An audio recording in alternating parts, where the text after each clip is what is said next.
This is a presentation of RVT Entertainment.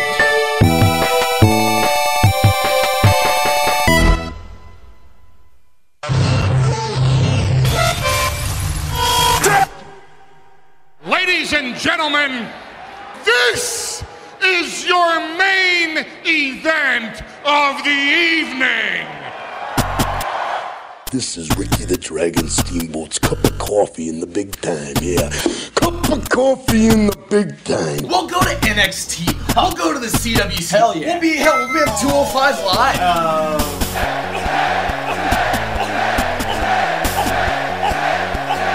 I can truly say that I have the whole damn world in my hand. Goodbye and good night. Hey, hi, hello, ladies and gentlemen, and welcome to the Wrestle-Cast. For some reason, I thought OBS was picking up the wrong thing. But never mind! It's Wrestle-Cast presented by RVT Entertainment on the BrokenInfinite.com, Podomatic.com, iTunes, and wherever else you may find is fine on a recording, and live on YouTube.com, and of course, RVT Entertainment's official Twitch.tv channel, which most of you are apparently not right now. Case in point, all y'all on the YouTube chat, what the fuck? Hey, if we give them the option, let them use it. And we got LPH in the Twitch chat at least, so there's that. As long as they're listening to us, I don't care where they're listening from. They could be listening from their fucking grandma's basement down 20 feet below. As long as you're listening, that's what counts. And we thank you for that. We're talking about professional wrestling, both in the mainstream and the independent scene, and the independent scene kicked the mainstream's ass, if you ask me, this week. But we'll get to that. My name's Matty J, that's TWK. Hello, ladies and gentlemen, I'm TWK of TWK Reviews, and I am back, glad to be back with electricity. Yeah, for those that know,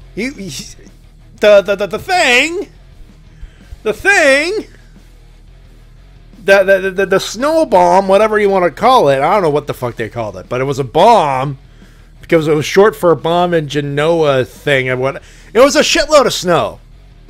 Call it what it is. A hurricane of a hurricane of snow, and you heard him, 13 inches of that shit. Yep, 13 inches. Last year's Gatineau and Ottawa region, feel your pain, my friend. Yeah, feel because it hard. I lost power for pretty much all of January 4th. Like, we had power on January 4th for a combined total of 1 hour. About 30 minutes at 4, and then about 30 minutes at 8:30. That was it. So we couldn't watch it live. And you have no idea how pissed off I was every time you lost power. I was just like, you gotta be fucking kidding me. Fucking motherfucker! Well, at the very least, you weren't. At least you can. I had to sleep in the goddamn cold. I know how. That sucks. By the way, because I live in a room where yes, we do have heating, but the heat doesn't necessarily reach me sometimes. And it's Enigma has a point.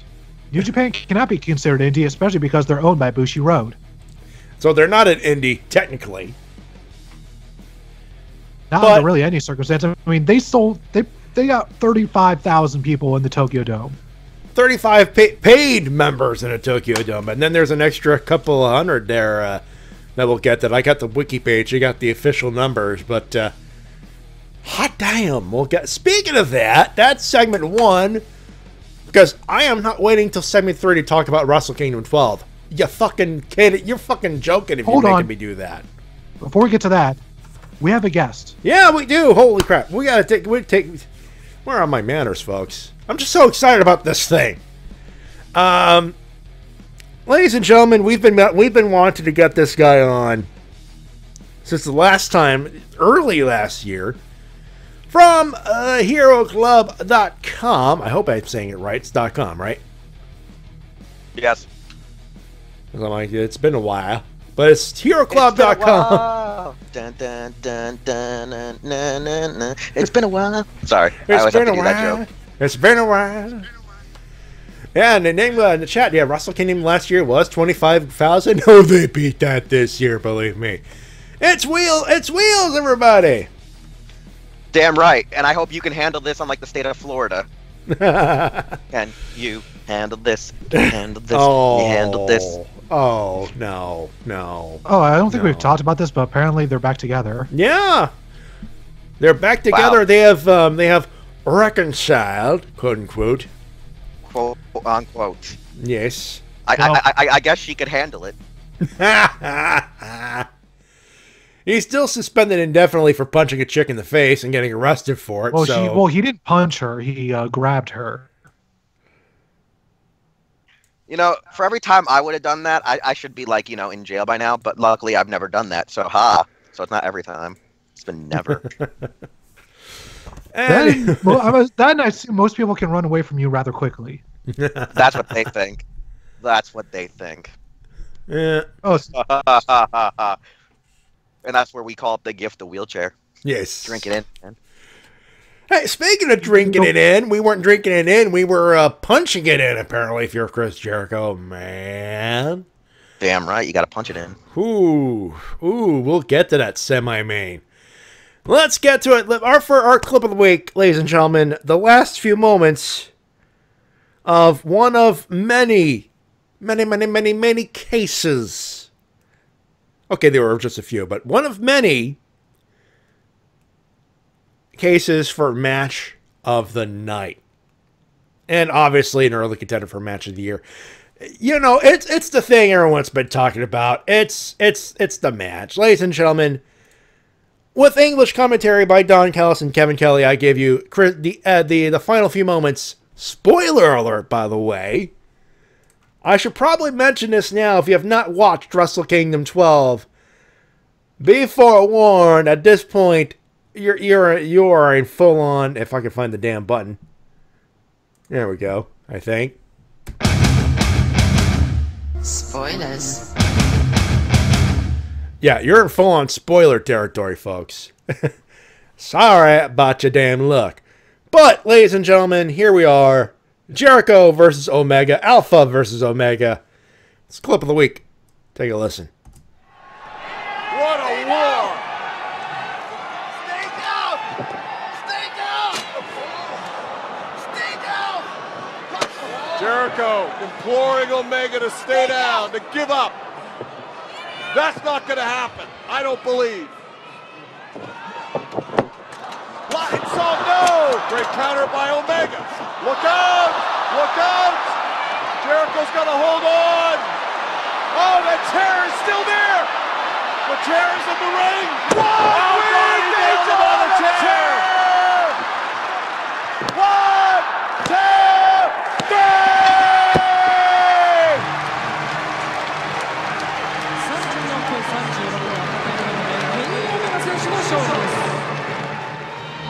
The critics of Kenny Omega can go to hell. They can go take a flying leap straight to hell because they are all out of their effing minds if they don't recognize the greatness of that wrestler right there. And how about Chris Jericho? Give credit where credit's due. Absolutely. Absolutely right. Returns to Japan after many years. Many thought he was living a good life in New York. Could he do it? He showed everyone everything they needed to see tonight.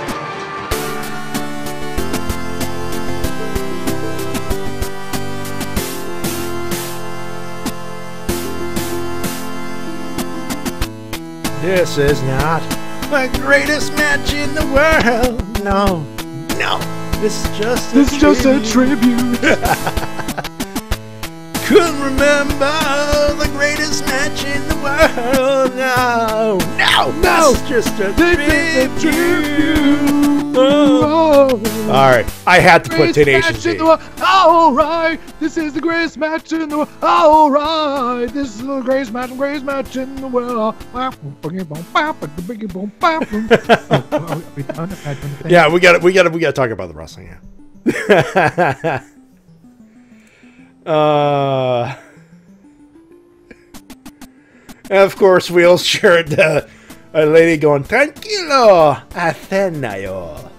Very nice. Damn right, new best girl. New best girl. Is that the lady that was the official? She's the female. Yeah, the female commentator in that. Yeah, the spokesperson. I think she was the honorary spokesperson that was at the beginning of the show. I think. Yeah, that's Junri Matsuri. She's I think of one of the AKB groups. Yeah. She is so adorable. I love her. She's new best girl because I found that GIF and I'm using it everywhere. And for those getting pissed off that spoiler alert, Naito didn't win the main event, but for those pissed off, I'm like, tranquilo. The guy's still fucking popular. The guy's fucking popular. There's a lot to unpack from this show. There is a lot to unpack, and for those, and LPH asked us in the chat, we'll bring it up now. We may bring up I do have the card for New Year's Dash. I have not seen the full show. T-Dub has not been able to watch the full show yet, but we've been pretty much spoiled on the fucking thing. So we will bring it up, if only for the news that's coming out of it, if for nothing else. And we'll obviously go over the card, but not the results. Because some of us want to watch the damn thing, and I'm among them. How can I watch if I can't see? Oh wait, I can just not walk. I can't walk. I'm not blind. I just can't walk. I gotta remember my disabilities, people. I gotta remember them. It's on the test. Yeah. It's on the final exam. That's what it is. Yep, Hairball. We'll get to that and much more. Oh, we will get. There is a lot. There is almost 6 hours of wrestling to unpack, so we will unpack it all. Dude, the official time clocked in at 6 hours, 38 minutes, and like 42 seconds. That's what. If you're going in like that 6 hours and 40 minutes, there's like 40 minutes of filler because of the intermission. Yeah, like after the first match. Yeah, after the pre-show, the New Japan Rumble, yeah, that's pretty much nothing. That's pretty much if you're on Japanese TV, they're just going over the card and doing the typical selling KFC chicken bullshit. So, well, maybe not. Yeah, listen, we don't trust KFC anymore. We don't trust that place. To be fair, yeah, that covers that much of that part of Dead Air and the post-show press conference. Yeah, the post-show press conference, which they did not show. So basically, we're just going. If you watched it live on NJPW, all you got was the New Japan Rumble, which started the evening, and then about 30-40 minutes of just this stream will start soon. So, by the way, New Japan Rumble. What I have to say about that is first elimination of the night, first fall of the night, and Taketori botched it. Yeah, yeah, pretty much. Hey, speaking of the New Japan Rumble, that was the pre-show, basically the get everyone the fuck in there Rumble. Get everyone a paycheck. And the winner was Masahito Kakihara. Yep, representing the, now I can't remember his name, but the charity for... Takayama? Takayama, yeah, the Takayama charity, which is... Which, by the way, Minoru Suzuki's the one who kicked this fucking thing off. No matter what we say about Minoru Suzuki, which will more than likely be positive. Positive, and he's an asshole. You mean the greatest supervillain ever? Yes. Yes. Despite being the greatest supervillain of all time, fucker's got a heart in there. He just leaves it at Gorilla and becomes an asshole. Because Kaza ni nare. That was the worst. Anyway, the people appeared in the final two people for the Rumble were Masahito, Kakihara, and Cheeseburger. Yeah, Cheeseburger were the last one. I do have the wiki with the entire list of people who appeared in alphabetical order. It was Bushi, Chase Owens, the aforementioned Cheeseburger, David Finlay, Delirious made an appearance in there, El Desperado, Gino Gambino, the juicy guy from New Zealand, apparently, or Australia. That was a thing. Not as good as Texas's Gino. No. But still okay. It was okay. He did okay. Hiroyoshi Tenzan, Jushin Thunder Liger, who got a pop. Actually, Tenzan got a pop. Liger got a pop. Katsuya Kitamura looked okay in there. Leo Tonga looked okay. Manabu Nakanishi. Satoshi Kojima, he got a pop. Takumi Shinoku. anti-pop. Oh. Well, you know, you do what you do. Tiger Mask, Toa Henare. A.K.A. Henare. Henare, yeah. Yoshihashi, slight pop. Yoshinobu Kanemaru, he got a bottle of whiskey. Yuji Nagata and Yujiro Takahashi with Peter. By the way, our buddy Mattis was super pissed that Yujiro got lowered to the pre-show this year. He was so pissed off. Yeah, and for those Cult of 60, the Takayama Foundation. For those one where we're looking for the thing there. And Masahito Kita Kakihara, who was a cancer survivor. Yep, so he survived cancer and he's helping his mate Takayama help with his current predicament. Yeah. And for those who don't know who Takayama is, look up his Phil Don Fry. That is one of the greatest MMA fights of all time. Yeah, pretty much. That's all you need to know about him. Just that match. And just transpose that guy that got his ass whooped, and not in the positive, not in the negative. Oh, he just got squashed. As in, fucker kept getting punched in the face, and he no-sold it like he was Homer Simpson. They both did. They both just kept on punching each other over and over for like 15 minutes. Just, you want a classic MMA fight. That's pretty much it. That is the definition of a slugfest. Nothing will ever come close to that. That is the textbook definition of slobber knocker. So there you go. Yes. Someone needs to transpose JR's commentary over that. No, Jesus. If they haven't already.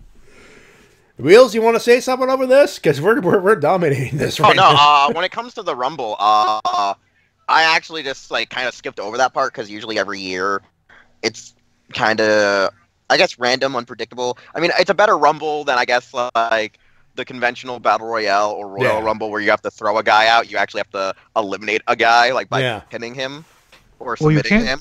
Well, you can throw more of the top rope, but you can also pin or submit them optional. Yeah. Oh, yeah, that's right. Like, I do like that add-on because it actually makes it a little bit more interesting. It does give that feature. Like, I rarely watch them. So, like, I think, like, the only thing I did watch was, like, just to see who was in it, but I didn't watch the, like, end result. Because as soon as I saw Cheeseburger in the match, I was like, and skip. Oh, come on. Cheeseburger's great. He's over in Japan. I know. He is. This guy had one of the bigger pops. Out. I was like, and out. I don't know why. I just don't like Cheeseburger. I think it's just because of him and Brutal Bob. It's like anything with Brutal Bob, I usually hate it. That's fair enough. Brutal Bob Evans. That's fair enough. Yeah, because I used to hate freaking Mike Kanellis, or I should say, you know, the prodigy Mike Bennett. Yes. Yeah, Bob Evans is over here in the Mid-Atlantic. It was pretty funny. Yeah, speaking of, what the fuck happened to Mike Kanellis? What happened to Mike Bennett? Well, I think he had to go through rehab a few times, and then they just took him off TV because it's also hard to book him now with his wife being pregnant and him not having her as his mic babe. That is very true. It is very true. I hope he's able to turn his career around because he is so charismatic. And he's so good. I mean, anyone who hasn't seen Mike Bennett's work in Ring of Honor, do so. It's good. Oh, also, look up his stuff in Impact. That was fantastic as well. Yeah, his Impact work was pretty decent too. His Impact work was good too. But you know, again, for a general idea of what he could do, Ring of Honor is the best spot for it. But Let's not dwell over because we got a lot to unpack here. Oh yeah, first match of the night. Match number uno, 60-minute time limit IWGP Junior Tag Team Championships. Sho and Yo, Roppongi 3K lost to our boys and Wrestle-Cast Matty J's best tag team of the year 2017, them Young Bucks. Also, my tag team of the year 2017. Okay, so the Wrestle-Cast tag team of the year, officially. Yep. Yep. Matt and HS and Young Bucks 7 times now. And it was Matt with the bad back in this match, right? I'm trying to remember. Yes. It was Matt. I think it was Matt. It was Matt because I remember the commentators knowing that Nick was pretty much carrying the team because Matt was selling most of the time. Oh, Matt sold it like a boss. It was Matt and I believe it was Matt and Yo working who were getting their backs worked over. Mm-hmm. Yeah, because one member of their team got like I don't know, kayfabed or it was kayfabe because at one point in the match, at one point in the match, like they started kicking each other's partners in front of them. Yeah. Which was a really nice spot. In fact, there That was was so a many nice good spots. spot. Yeah, no, this match spot. had a lot of great spots. Like, I wasn't really into it because even though I know Sho and Yo are really, like, good tag teams, like, I just don't really feel them right now. Since they've made their comeback, like, I need a little more time with them since their excursion. Yeah. To be like, oh, yeah, these guys are good again, and yada, yada, yada. Is it Rocky Romero? Is it Romero? Is it Rocky? I don't know. I have a weird feeling that, like, I don't hate Rocky, but I do feel like him being with them is, like, a weird pairing. Because it just feels so out of place now that they're trying to shift him from being in-ring to being, like, a manager for these guys. It's kind of just weird. Like, it's kind of interesting. But, I mean, I did really enjoy the spot, like you were saying, like, when they were, like, going back and forth, or the part where they had the sharpshooters on one another. And, like, then they start slapping the piss out of each other. That was probably my actual favorite. That was my favorite duel, and they turn around, they both staring, they got sharpshooters, slap, slap, slap, and then hockey fight. Like, the only other thing that I thought was the great spot was, like, towards the end when I think they were setting up for their finishing move, and, like, the Bucks just kept flipping out of it. They're like, nope, nope, fuck this shit, nope, nope, super kick, nope, nope, super kick, backflip, super kick, backflip. Another good moment was, I believe Matt had the sharpshooter locked on him, and Nick just had the sharpshooter locked on him as well, and Matt was about to tap out. Nick literally had to grab his hand and just scream, no, don't tap out, don't tap out. And Nick had to fight his way out of the sharpshooter in order to help Matt. Oh, great spots. Also, the line of the match for this one, LPH brought it up. Michael Jordan is a mark. Don Callis on commentary. I heard that because they were talking about Michael Jordan had 6 championships. Young Bucks had 7. And, of course, Don Callis at the end. Michael Jordan is a mark. Oh, my God. Yeah, there are some moments in there where I look at Don Callis and I want to like, shut the fuck up. This is not one of those moments. Also, props on Rocky for taking another power bomb on the ramp. Oh, Jesus Christ! He sold it like every year for this guy. You can't get a break, and now not only did he take a power bomb, he didn't even win this time. He couldn't even win. He's like he had to be on the ramp going. That's like, and he was there for literally the rest of the match. He power bombed me on the ramp. Why? Why did he power bomb me on the ramp? Why does he keep power bombing me on the ramp? It's become a really cruel joke. Oh, there's so many running gags in this. I'm sorry, we gotta move on. But it was sharpshooter tap 1849 for those keeping up with the stats. We're going over the New Japan 1972.com results page. Except for the wiki for the first match. I wanted to get they don't actually put up the list of people in there, which is weird. But anyway, match number 2, Never Openweight 6-man tag team gauntlet match for the Never Openweight 6-man tag. The champion team was Bullet Club, the Tama Tonga Loa, and Tonga Loa. I always fuck it up. Tama Tonga and Bad Luck Fale, a.k.a. the Tongan Death Crew. Yes. And it was... The challengers were Taguchi, Juice Robinson, Togi Makabe, which, by the way, there was a weird quirk in my replay where they started the dub-over theme for Makabe's theme, and then it just suddenly cut out, and you could hear Immigrant Song in the background. I think it's because kind of... possibly the mix with the commentary, they didn't want to cover, possibly like they couldn't cover over that for that part. Whatever it is, it cuts out about 10 seconds in, and I'm like, that's Immigrant Song. Yay! Thank you, Lord. I was happy in my head place. Because that's Togi Makabe's theme song. You don't censor that shit. But they have to due to copyright laws. Well, not tonight. Not that night. They didn't. Another team was Handsome. Yay! Raymond Rowe. Yay! Michael Elgin. Boo!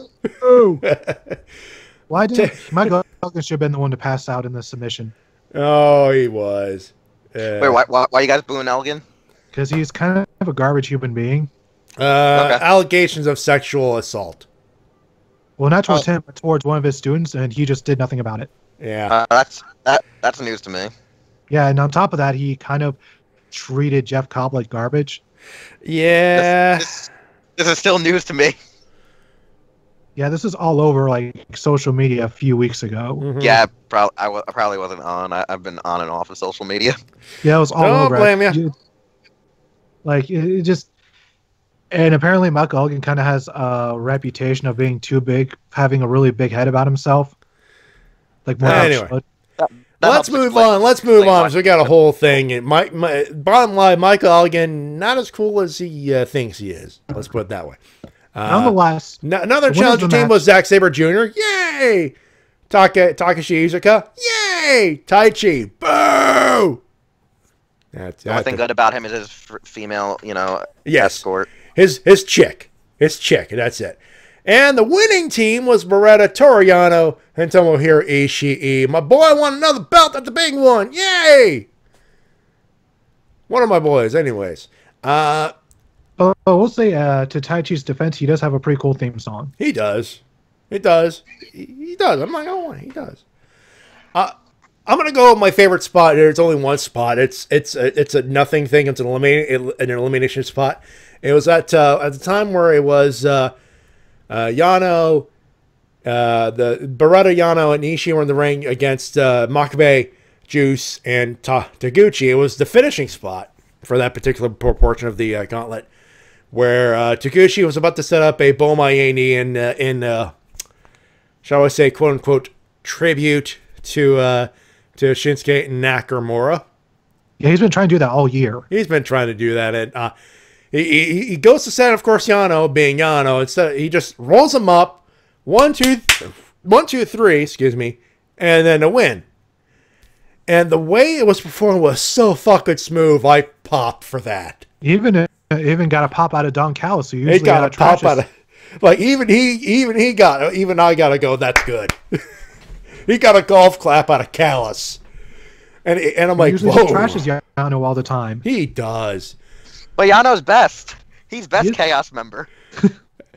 Yeah, he is DVD producer. Buy the DVD. Buy the goddamn T-shirt. Anyway. It's funny. Yano's like the only original member of Chaos, I think. Still. He is. He's the last man standing. I think it's him and Ishii because they brought in their leader, which is technically Okada. It's like him, Ishii, and I think Gedo, and there was like a few other guys they brought in. Also, I just love the team of Ishii and Yano just because they're sort of like, it sort of feels like a buddy cop pairing, really. It's kind of like Owens. It's kind of like Steen and Generico in a sense. Yeah, one goofy member, one super duper serious guy. Yeah. Like the one thing I'll say about this match was, like, I was a little stunned though that the Bullet Club didn't retain the belts, but then they were like really trying to lament the fact that, oh man, if Beretta wins, this will be his first real belt in the heavyweight. And like, oh, they're really trying to solidify Beretta as a heavyweight. Like, I don't hate Beretta, but it was like they were really like trying to shoehorn when you listen to that English commentary that, yo, Beretta needs this win to solidify himself. Beretta needs. I was like, God damn it, you really make it obvious for me. I'm like, damn it. I was like, damn it, I want the Bullet Club to keep the belts, but yeah, they give our boy Beretta one. Yano walks out with the belt for like, what is it, his umpteenth time? Yeah. Like, the belts were just created years ago, and he's already been like a 14-time champion. It's like that time Big E said Charlotte's going to have 16 championships in a month. And I also wouldn't be surprised if they're using this to eventually build Beretta up as the guy to take the U.S. belt from Kenny. I mean, it's better than Juice Robinson. Oh, you don't like the Juice? I have a weird love-hate for Juice Robinson. Like I don't see what everyone else sees in him, but I still like him. He's just improved so much since his WWE run. Oh yeah, no, he did improve quite a bit. I mean, I think you look at CJ Parker in NXT. You look at Juice Robinson now. You're going, who the fuck was that guy in NXT? He's not breaking anyone's nose with a palm strike anymore. No, but it's probably the reason New Japan went, well, you broke his nose? All right, we'll train you. Come on in. Yeah, it's like you broke Kevin Owens' nose his first night. What? All right. Super strong style. Yeah, we'll deregulate that strong style button so it's nice and strong for you. There you go. And of course, Shin Tire Curl. Hey, Shin, you might want to take Pete Dunne off the keyboard for you for a little bit there. Pretending like he's Pete Dunne. Who's Pete Dunne? Who's he referring to as Pete Dunne? UK champ Pete Dunne? Bruiserweight? Oh, yeah. Damn right, that bruiserweight, man. Yeah. I still love that. I love that night when he came out on Enzo and the crowd just went wild and was hyped for that. And beat the shit out of Enzo Amore, mind you.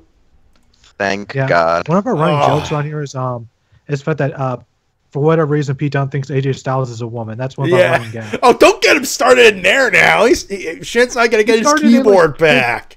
He started like 15 minutes ago himself.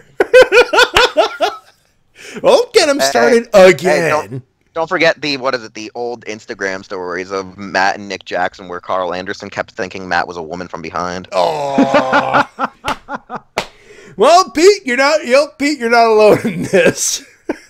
Anyways, our next match is probably Cody's best match ever. Ooh, one of his best ones in aside from his rivalry with Kurt Angle, I thank you. Yeah. Or his match. There we go. What? Shameless plug. I saw the first match of their 3 matches. Haha. Hey, there you go. Also, shit. There you go. For those watching the chat there. Well, yeah, Kota Ibushi taking on Cody Rhodes. I'll call him Cody Rhodes because I don't have no cease and desist letter. But Brandy Rhodes was there too. Went 15 minutes, 8 seconds. It was a Phoenix splash that ended it. And Kota Ibushi went over. And all I'm going to say is, Jesus Christ, that crossroads from the apron to the floor.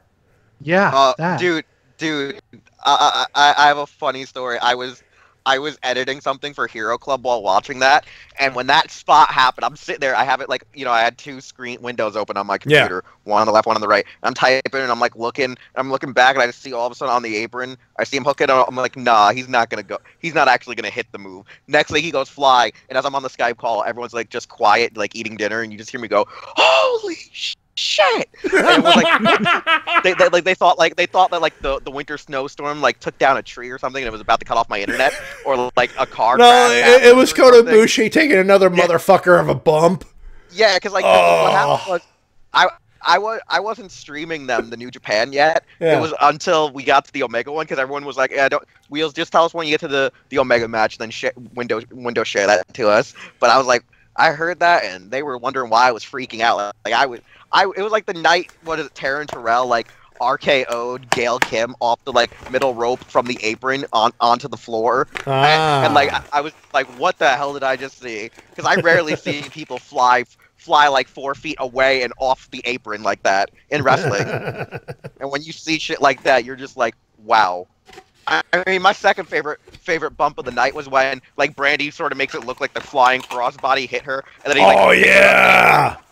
and then by the way, bonus points to Brandy Rhodes for taking that bump like a champ. Oh, Brandy's great. Brandy's getting good at the bumping. I'm telling you. I tell people all the time, how can Brandy be a heel when she's a perfect angel? And my friends are like, she's still a heel. Nah, Brandy's an angel. How dare you talk that way about her? I'm like whenever. I'm like freaking, Corey Graves when he tries to defend Mandy Rose and Ava Marie and how he just nah, there's nothing wrong about them. Nonetheless, of course, as Matt mentioned, Cody won with the Phoenix Splash, but preceding that was a good knee to the face. Oh, a beautiful knee to the face. And this is Cody's second major loss in a row. Yeah. For the second loss in a month. Ish. Yeah, second loss in 30 days because the previous one was losing the ROH World Title to Dalton Castle and now losing a match to Kota Ibushi. So that's got to sort of strain things with the Bullet Club a bit. Just a little bit. But, also, I mean, it's not like the Bullet Club's really the Bullet Club anymore. They rarely even use their own theme song. Yeah, the only time we really heard the Bullet Club theme was for the 6-man tag. And the press conference like the night before when they do like their little WrestleFest face off, like Oh God, yeah. Yeah, it still kind of feels like Bullet Club to me, and nonetheless, this was a really good match. And Kevin Kelly revealed on commentary that the whole reason Cody got his hair dyed blonde was for an upcoming movie role. Well, so I hope that's a good one. I hope so too. It could be it could be a thing. It's obviously the James Marsters biopic. Well, you know what? He's kind of a dead ringer for James Marsters. I'll tell you that much. Yeah, and Anyway. we'll see that he's going to be Piccolo Jr. in the Dragon Ball Evolution sequel. Oh Jesus Christ! Don't start. Please. I don't. already did. Anyway, match number 4, IWGP Tag Team Championship. The Killer Elite Squad defended against Sonata and King of Darkness Evil, because everything is evil. I'm kind of disappointed that Evil wasn't carried to the ring on a throne. Made of skulls. Jesus Christ. I'm like, considering some of the entrances we got, or entrance attires we got, I'm surprised he didn't get a throne of like people that got rolled over like a bunch of boys like Dalton Castle. But anyway, so yeah, Lance Archer went on the biggest spitting fest of his career. He was throwing water everywhere. Everyone got water. It's a good thing Mumbles wasn't there, because I feel like she would have gotten kicked out of the building. Yeah. Yeah. Pretty much.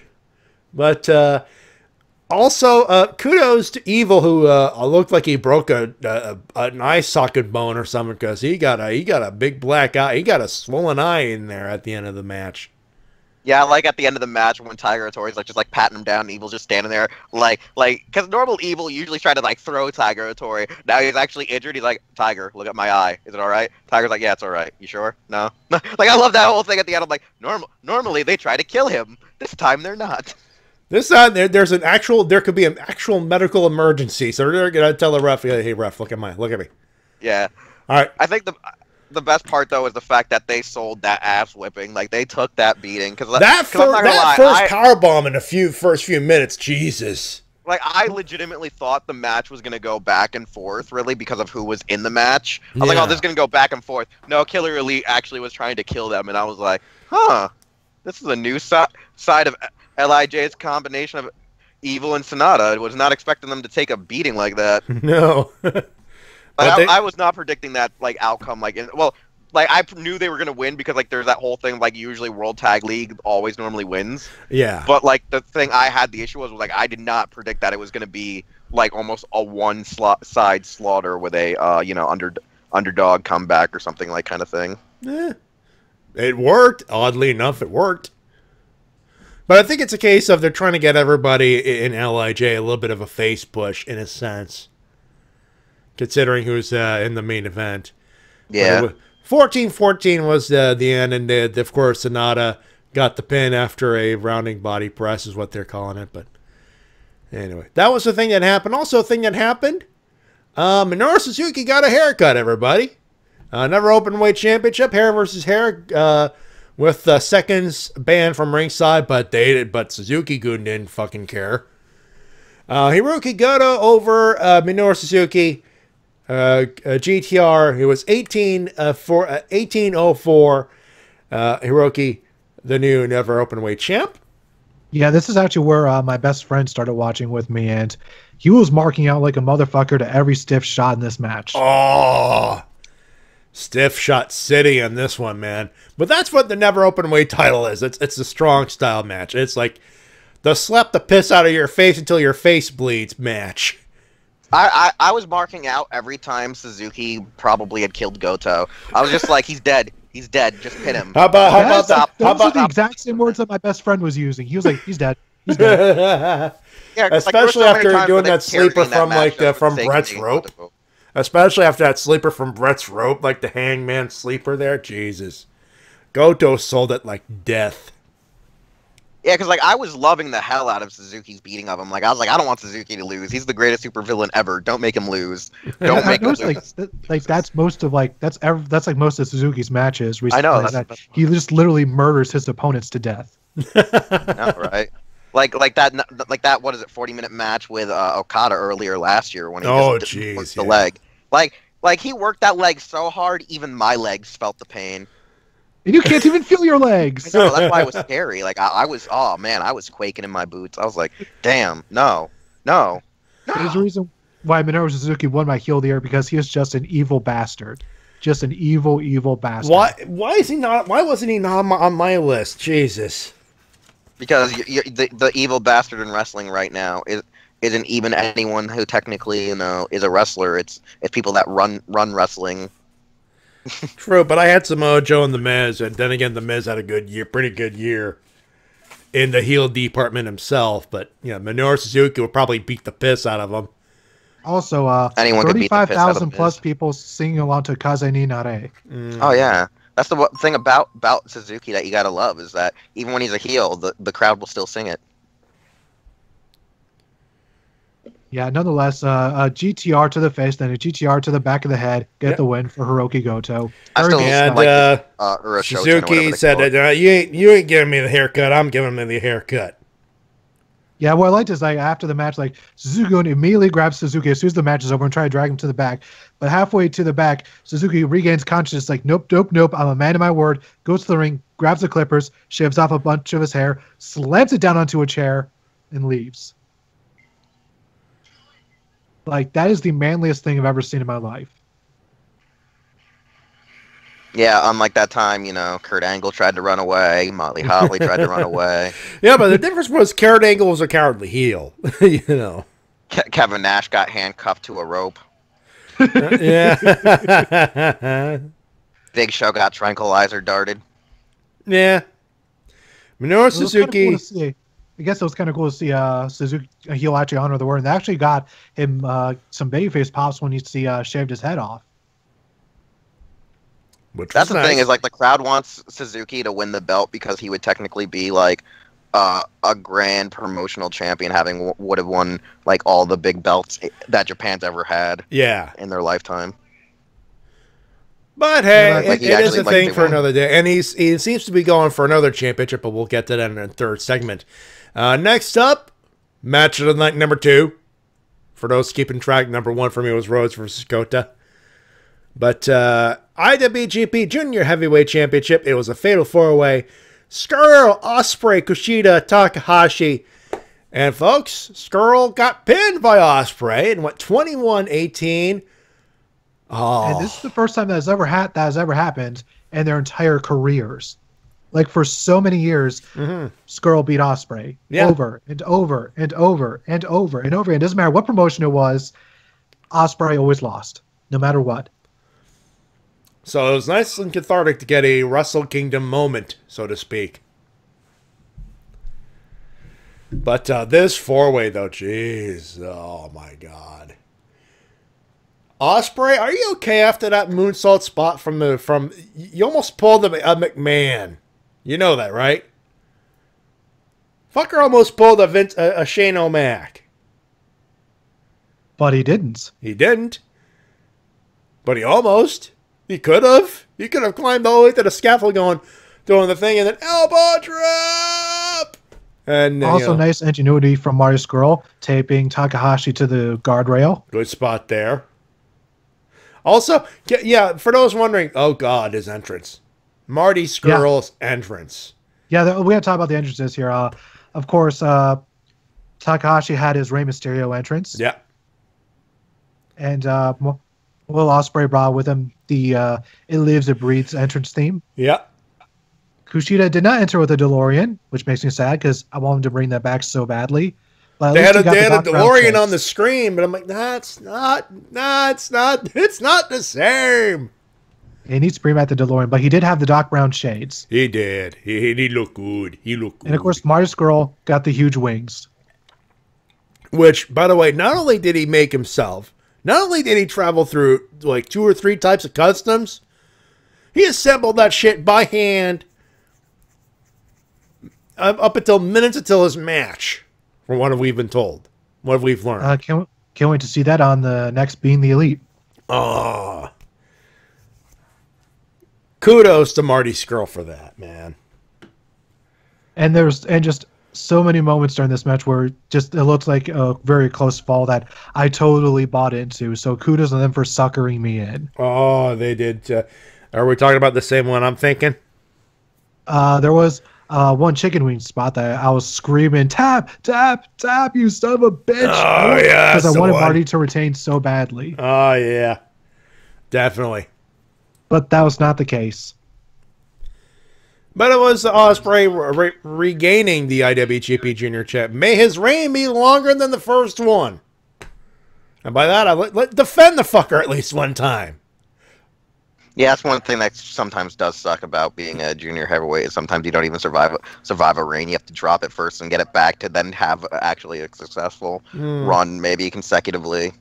Yeah, but the one thing I will say is that this is probably, and we talked about this before we went live, but this is probably one of the best built-up matches because this match took a full year to build, and we didn't even realize it until you were actually watching the match. Because it all started last year with Takahashi versus Kushida. Kushida walks in Wrestle Kingdom 11 champ. He loses to Takahashi, who loses a rematch at Sakura Genesis in a squash. Kushida wins Best of Super Juniors, gets his belt back at Dominion, but he loses it back quickly to Will Ospreay, who got his first win over Kushida. Ospreay then he gets challenged by Marty, but right before Marty snaps Takahashi's fingers. Of course, Marty pins Ospreay. And then the whole thing is let's do a 4-way. So they literally spent an entire year from last year's Wrestle Kingdom just to build up to this year's Wrestle Kingdom match. That's insane. This is how you do it. You make it seem like you're not even really building towards it. You just slowly introduce new elements along the way, and it built up to an amazing match and what, for me, is one of my favorite matches of the night. Yeah. This is literally like kind of how they kind of unintentionally did the Benoit HBK Triple H thing, because like Shawn and Trips are having like this huge rivalry for the heavyweight belt. Then Benoit just steps in and is like, no, I'm going to use my Royal Rumble win victory contract thing to kind of get in Triple H's craw, and Shawn is like, nah, fuck you, super kicks him and signs his name on the contract. So like, because I love that build up, but we'll get to that. Well, we got to move on. It worked perfectly with Hiromu. Like he was just kind of sneak in, because I love the gags where he kept trying to wear he made sure he wore like an extra cup, wore like a catcher's mitt, and then it led to this match, and it was amazing. Like I said, Hiromu's like, I ain't getting my shits broken, I ain't getting myself knocked out. I want a goddamn match, damn it. Yeah, like I said, I think before we started recording though, like the best thing about this match was you could see it was a little bit messy. However, they were able to pull through a lot of the issues of not ever doing like a fatal 4-way with all members in one party. Like they've done matches like this before individually in other promotions, but they never did it together, and they were able to like walk through it and tell an amazing story. Because like TW said that like the part with the chicken wing where you actually wanted Scroll to retain, but you kind of knew this was going to be the spot where Ospreay was going to actually go out with winning, over him. Like the whole gig was, oh no, I'm going to pin you and win. But I don't even think he pinned him. I think didn't the guy. It was an Oscar into a pin. Yeah. Okay. So he did beat him, because I keep thinking he pinned Hiromu, but it wasn't Hiromu. If I recall. No, he got an Oscutter on Marty. Oscutter into a pin. I also like this spot where Scroll hit an Oscutter on Ospreay. Yeah, that was pretty interesting. I do think though, like as I think everyone said, and even in the chat, Skrull or Skull. I always screw up his last name.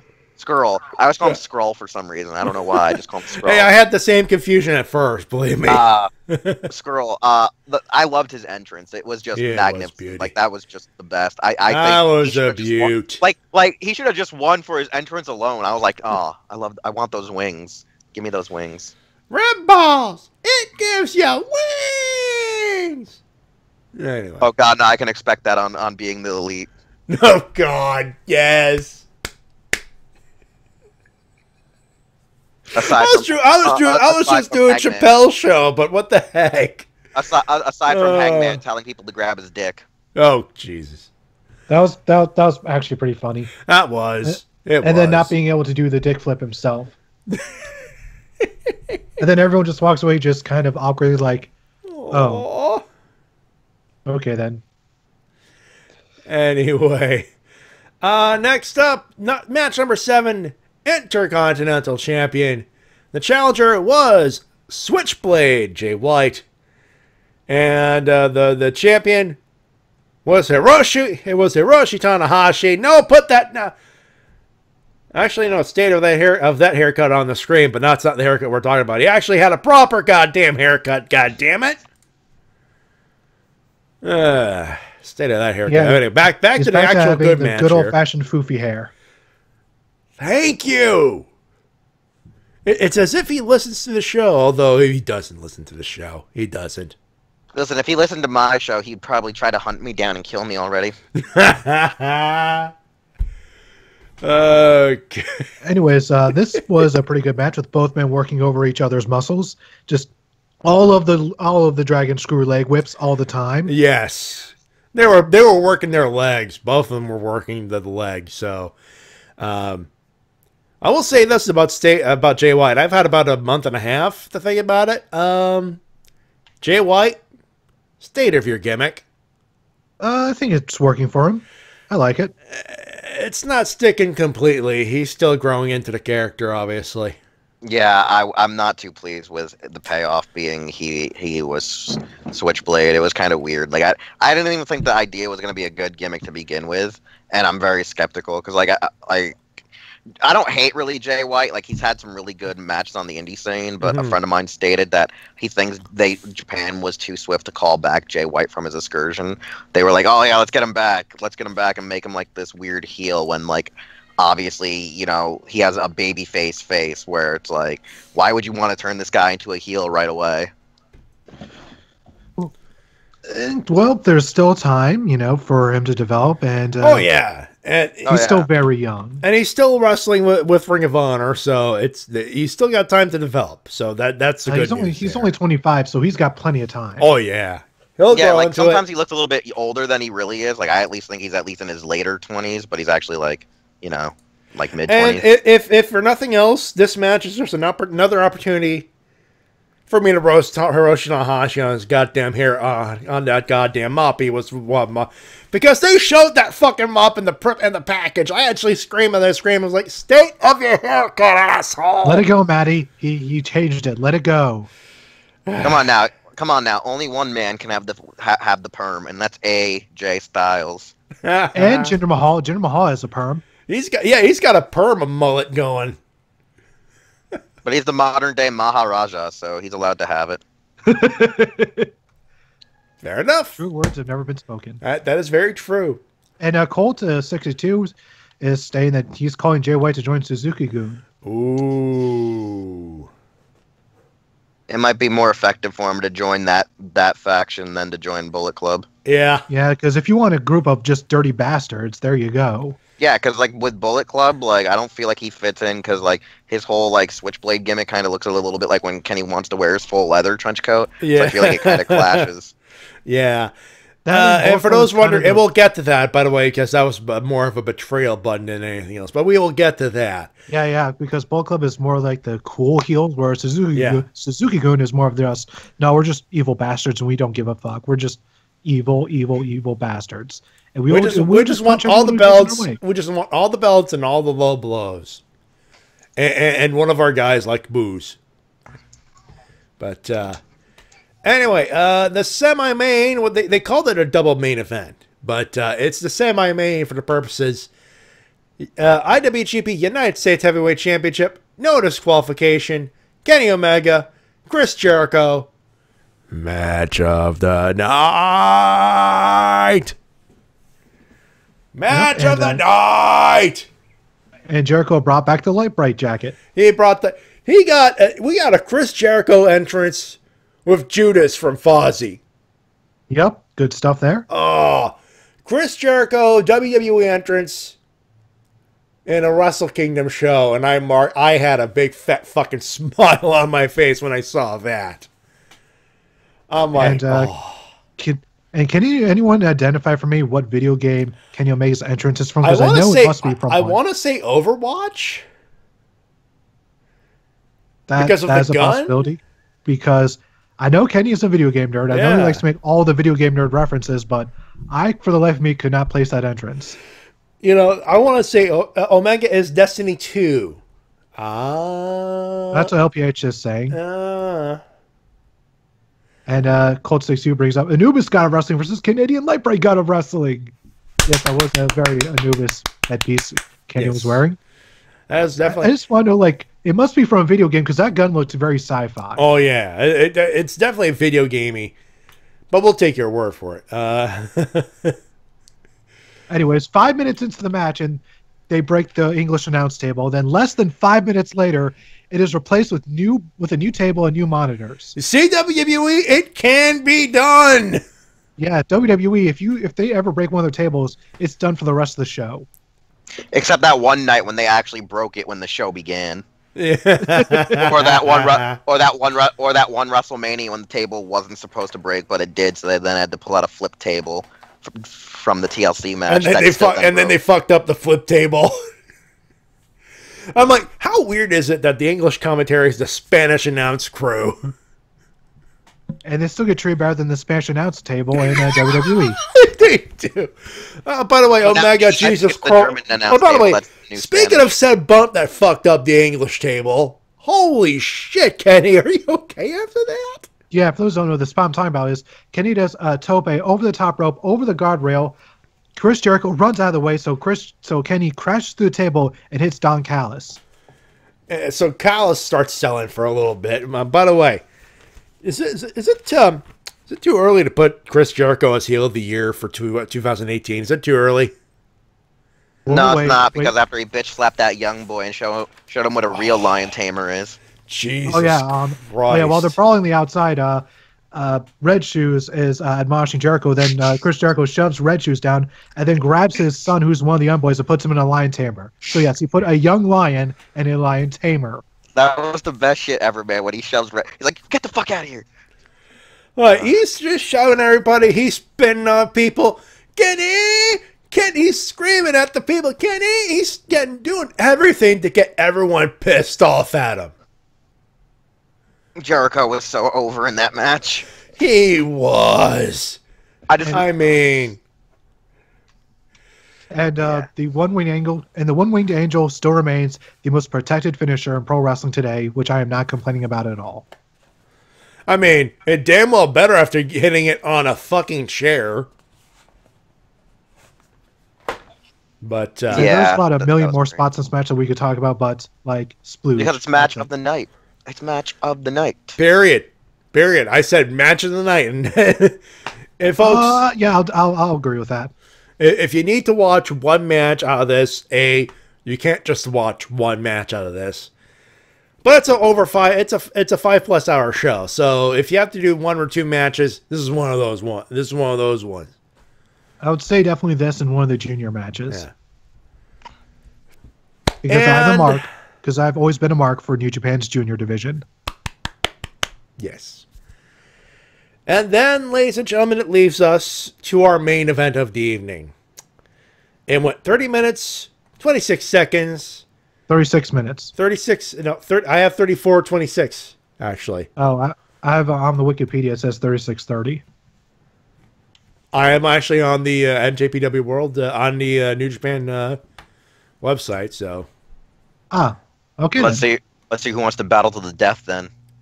Dun. I'll be the referee. I'll get my red shoes. Hey, where's your son there, red shoes? Kenny? He's off in New Mexico. He's off in New Mexico trying to buy transfer and coke. Oh. Go follow him. He's at Sound Out 12. Sound Out 12.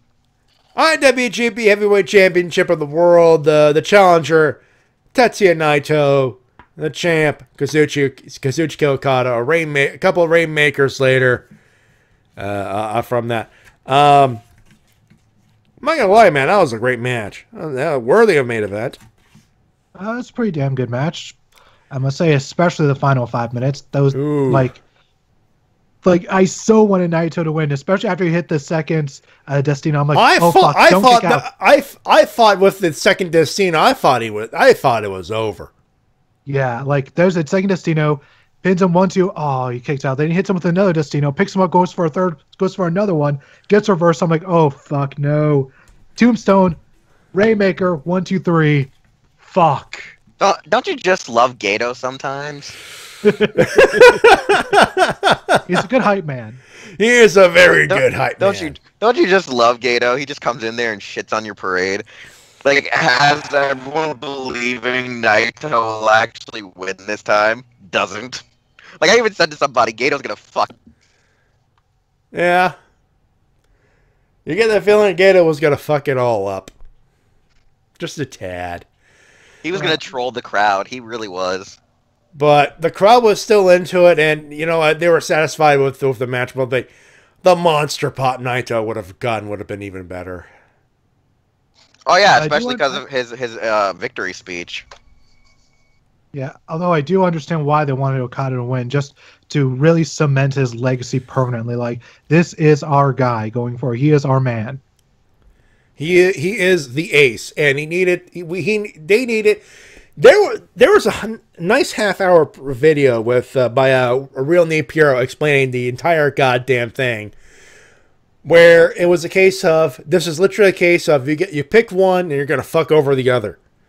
There was no in between. There was no with a stellar showing from, and this was a stellar showing by both guys, by the way.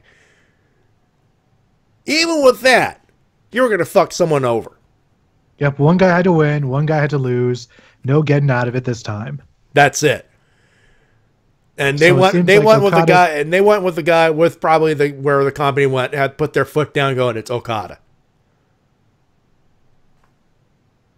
So hopefully, and there's a lot of heat. And there's a lot of heat with the IWC when it comes to this. And I say, hey, like the challenger says, tranquilo. Asenayo.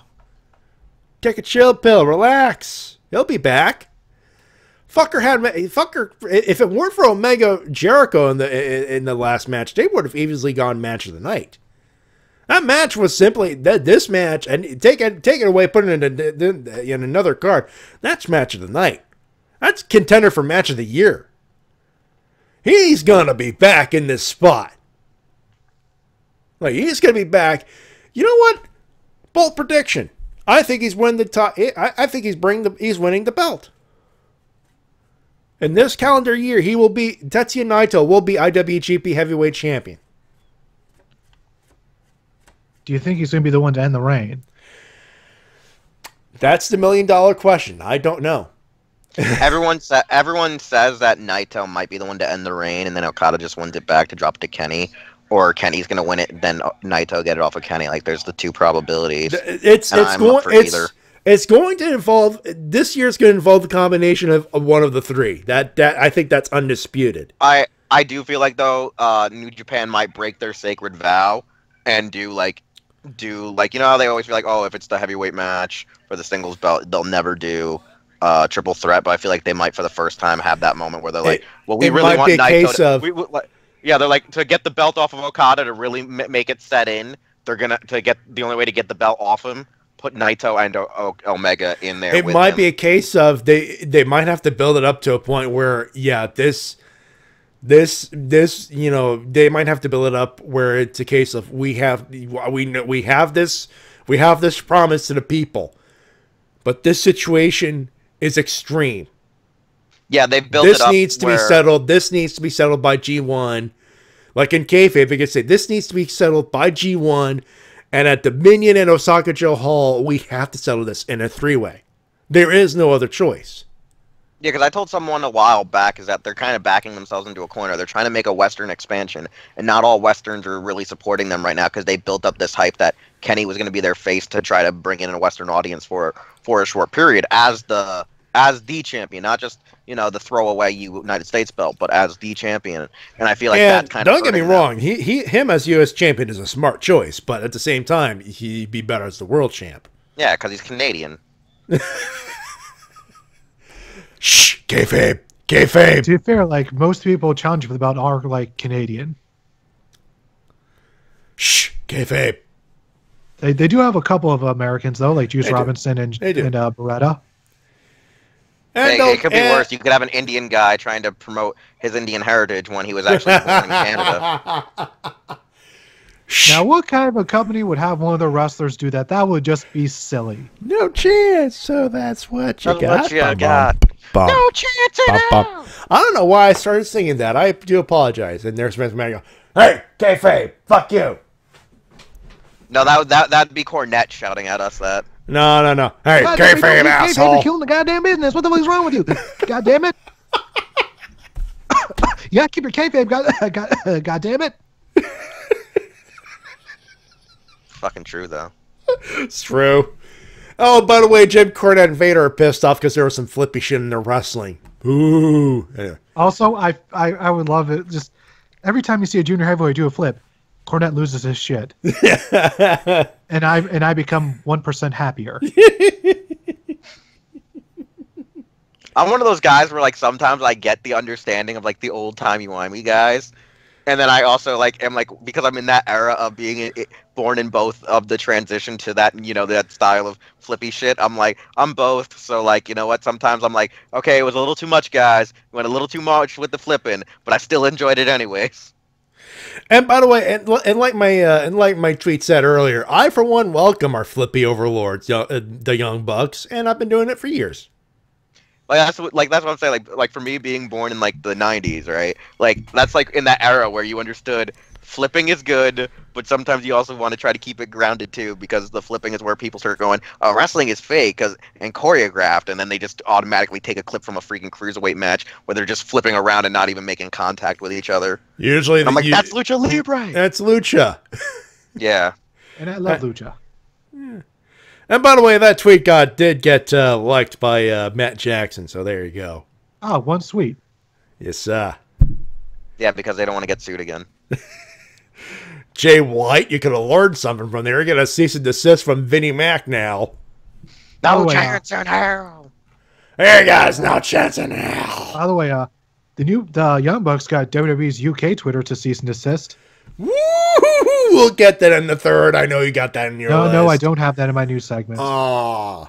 I didn't think that was newsworthy, so I just wanted to point that out. That was a little funny aside. All right. Fair enough. So obviously this is a 4.5 out of 5 here. I don't think we need to... Yeah, 4.5. This is an easy 4.5 out of 5.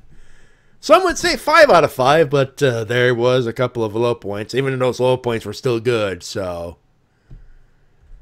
Wrestle Game 12, watch it. What do you give it, Wheels? What's the score out of 5? Is it 5s? Yeah, it's out of 5, yeah.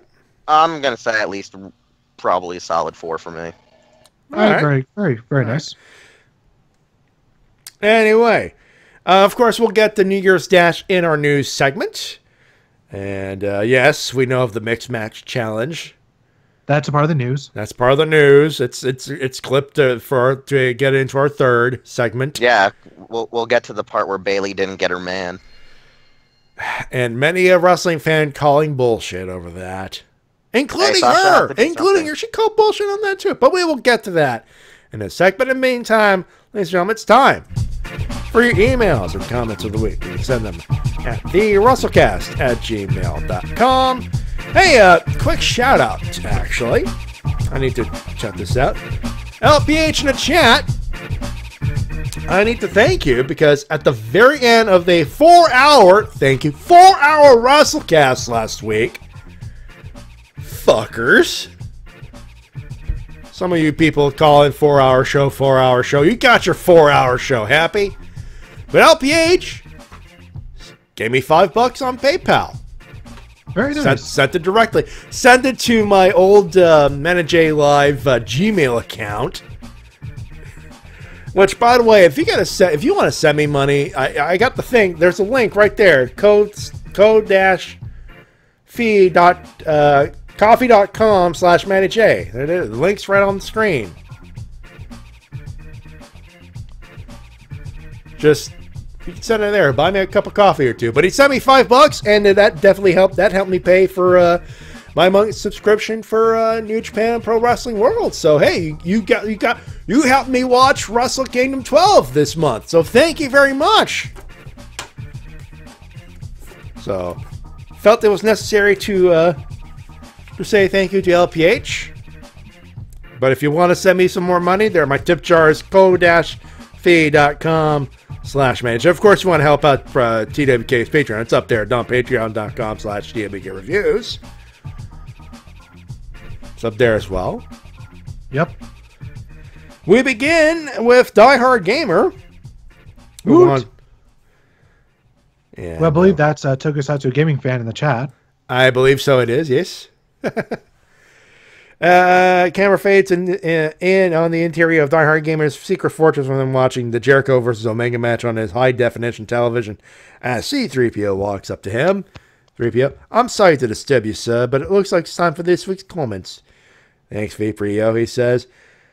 Now, if you guys are wondering about C-3PO, he came to be in my service. The Resistance decided that since he was being way too pessimistic, he had to be replaced with a droid that with a more optimistic view on things. Anyway, belated Happy New Year to everybody. Wrestle Kingdom 12 just happened, and holy shit, it was awesome. It was ever awesome for being my first Wrestle Kingdom. Hey, there you go. Welcome aboard. Welcome aboard. Welcome to the madness. If you want to follow it, you can do pay-per-view by pay-per-view, but if you want to really jump into it, G1 Climax is the way to do it. For me, my favorite event is going to be Best of the Super Juniors, just because, like I said, I'm a mark for the junior heavyweight division. I like the flippy stuff. I'm sorry. I like flippy dippy shit. Vader.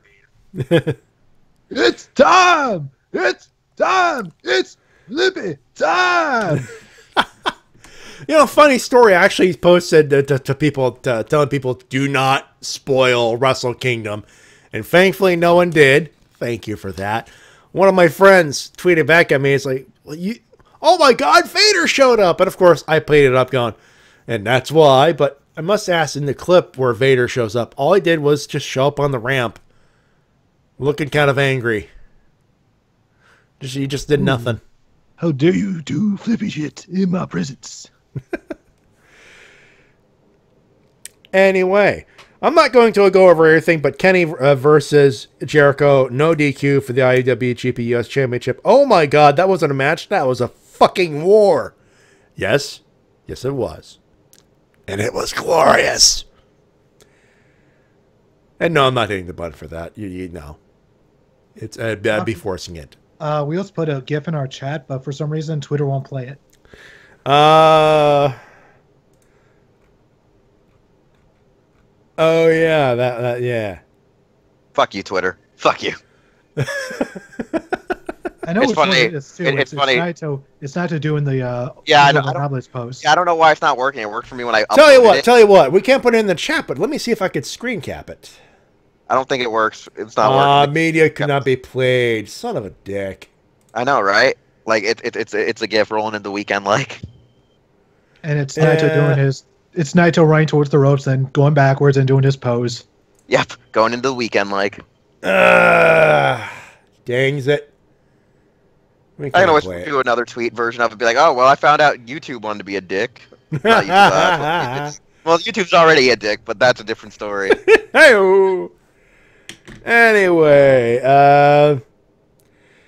the hair versus hair match between Hiroki Goto and Minoru Suzuki was a good match as well. The Fatal 4-Way for the Junior Heavyweight title was freaking awesome as well, especially when Marty Scurll got a taste of his own medicine by getting his fingers broken. Yes. And the match for the Heavyweight Championship between Okada and Tetsuya. Where the hell is my damn NyQuil Naito? Someone's keeping up with running gags. Very nice. Oh, that main event is where my best friend checked out of the wrestling. He had no interest in that match, unfortunately. Shame. Yeah, but then again, he isn't aware of the history of the match like we are. Like, we were fully invested because we know what this match meant. Yeah. This match was about cementing who was going to lead the company going in the future. Oh, it is loading up now. Yeah, I sent you the right GIF now. I'm just gonna redo the GIF since it didn't work the first time. Thanks, dickbags. Oh, there we go. And hey, it's nice and shareable too. There we go. There we go. Let's share it with the people here. Let's share this wonderful, wonderful GIF with the people here. There it figure out is. how to get it to work actually on our Twitter, so it actually, something people can retweet. There we go. And of course, the tweet goes rolling into the weekend like, tranquilo. There we go. Like a boss. Like a boss. Like a boss. Like a boss. Like a boss. Like a boss. Like a Doing doubles like a boss. Destinos like a boss. Anyway. Losing your big main event opportunity like a boss. And it's going to turn into that song. Anyway. What's it? Pussing out like a boss. Letting down millions of your fans around the world like a boss.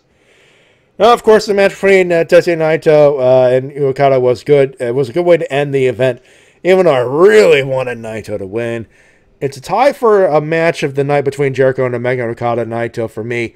Give it 4 out of 5. Mixed match challenge. What's this? Something that isn't a WB Network exclusive you can watch on Facebook? WB male wrestlers getting together?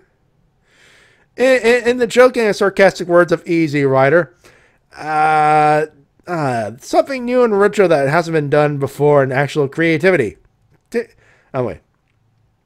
Something new and original that hasn't been done before with actual creativity.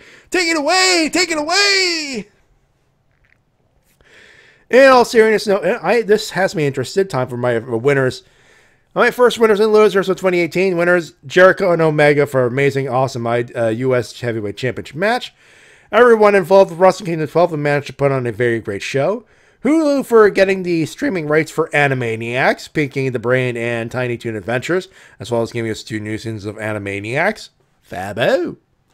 Well, we're getting 2 new seasons? Yeah, apparently Hulu picked up for 2 new seasons, apparently. Oh, Hulu. Damn it. I don't like Hulu. Oh. And Netflix as well for everybody involved in the new Netflix show, The Toys That Made Us. Losers, Logan Paul. Do I need to say why? No, you don't have to. And I'm at it. All the parents that don't keep an eye on their kids while watching YouTube are also losers. If you have seen my tweets on the whole situation, I'm not going to read the rest of this. That's it for this week. If you'll excuse me, I got something that needs to be dealt with. Cameraman cuts to a room filled with higher-ups with EA of the sound of a lightsaber igniting, Darth Vader's breathing encompassing the room, and fades to black. That scene in Rogue One, I think, is what he's trying to reference there. Yes.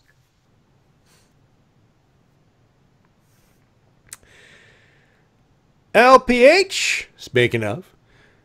So January 4th, 6 stars show. New Year's Dash, 5-star show. Raw, 4 out of 10. SmackDown, 5 out of 10. TNA, what is TNA? But all serious. New Japan is serious threat to WWE. So my winner is Wrestle Kingdom 12. And me for buying Legend of Zelda Breath of the Wild. Very nice. I hope you're enjoying it. I got the Wii U version because I couldn't afford a Switch, but I still have fun with it. Yeah, I got the Wii U version as well because I didn't even think I was going to get a Switch this year. So I might get a Switch version just in case I lose power again. Yeah, good. Yeah, that might be a good idea. If you're going to have a Switch and if this happens, I will tell you that right now, invest in a portable battery. Oh, yes. Because the actual battery itself only lasts for like 4 hours. Like, I got the big battery, my Anchor one, like the 26,000, milliamp hour one for my cell phone when I traveled to Florida and California. A very wise choice, I think I did. My winner of Wrestle Kingdom, of course, losers.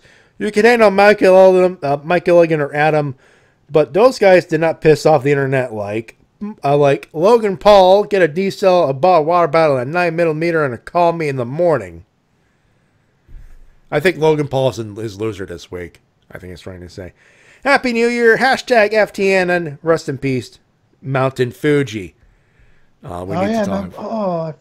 How can I forget Mount Fuji died this week? That's so sad. Yeah, I think we were watching. No, I'm trying to remember when it happened. No, it was in the pre-show we were doing for our Wednesday stream.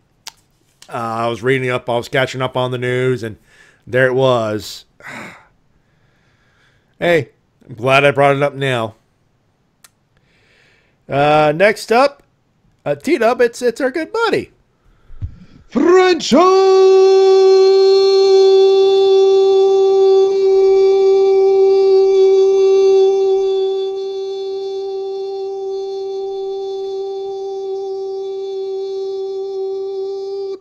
Daku. First one of the year, folks. Very nice. Very nice.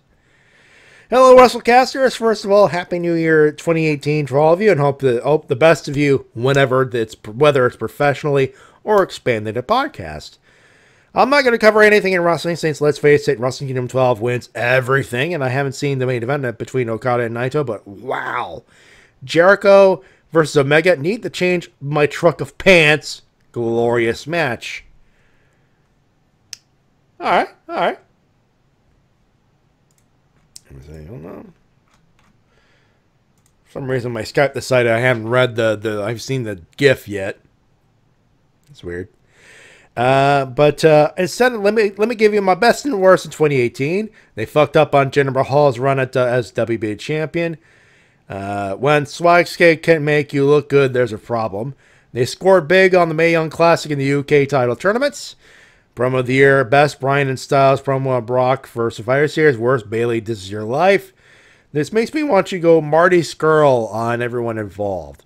Promotion of the year, best New Japan, worst Impact Wrestling. Show of the year, Lucha. Best Lucha, worst Raw. Comeback of the year, best Hardys in WB, worst El Patron in Impact. Rookie of the year, the Undisputed Era's best, worst is Emelina. I consider Emma's former gimmick as a rookie all the hype for nothing. Improved, most improved, Braun Strowman. Worst improved, Lana. Actually, he throw in best improved, most improved is Alexa Bliss as well. Best gimmick, Aleister Black, Marty Scurll, and Cody. Worst gimmick, Bailey, and know that she's supposed to be on NXT. Best championship reign, Miz as IC champ, Asuka as NXT women's champ. Worst, Mahal and Brock as world champs, world and universal respectively in this case. Face of the year, AJ Styles. Best, worst, Bailey. The constant booking throughout the year killed her momentum. Heel of the year, best, Miz. Worst, Bray.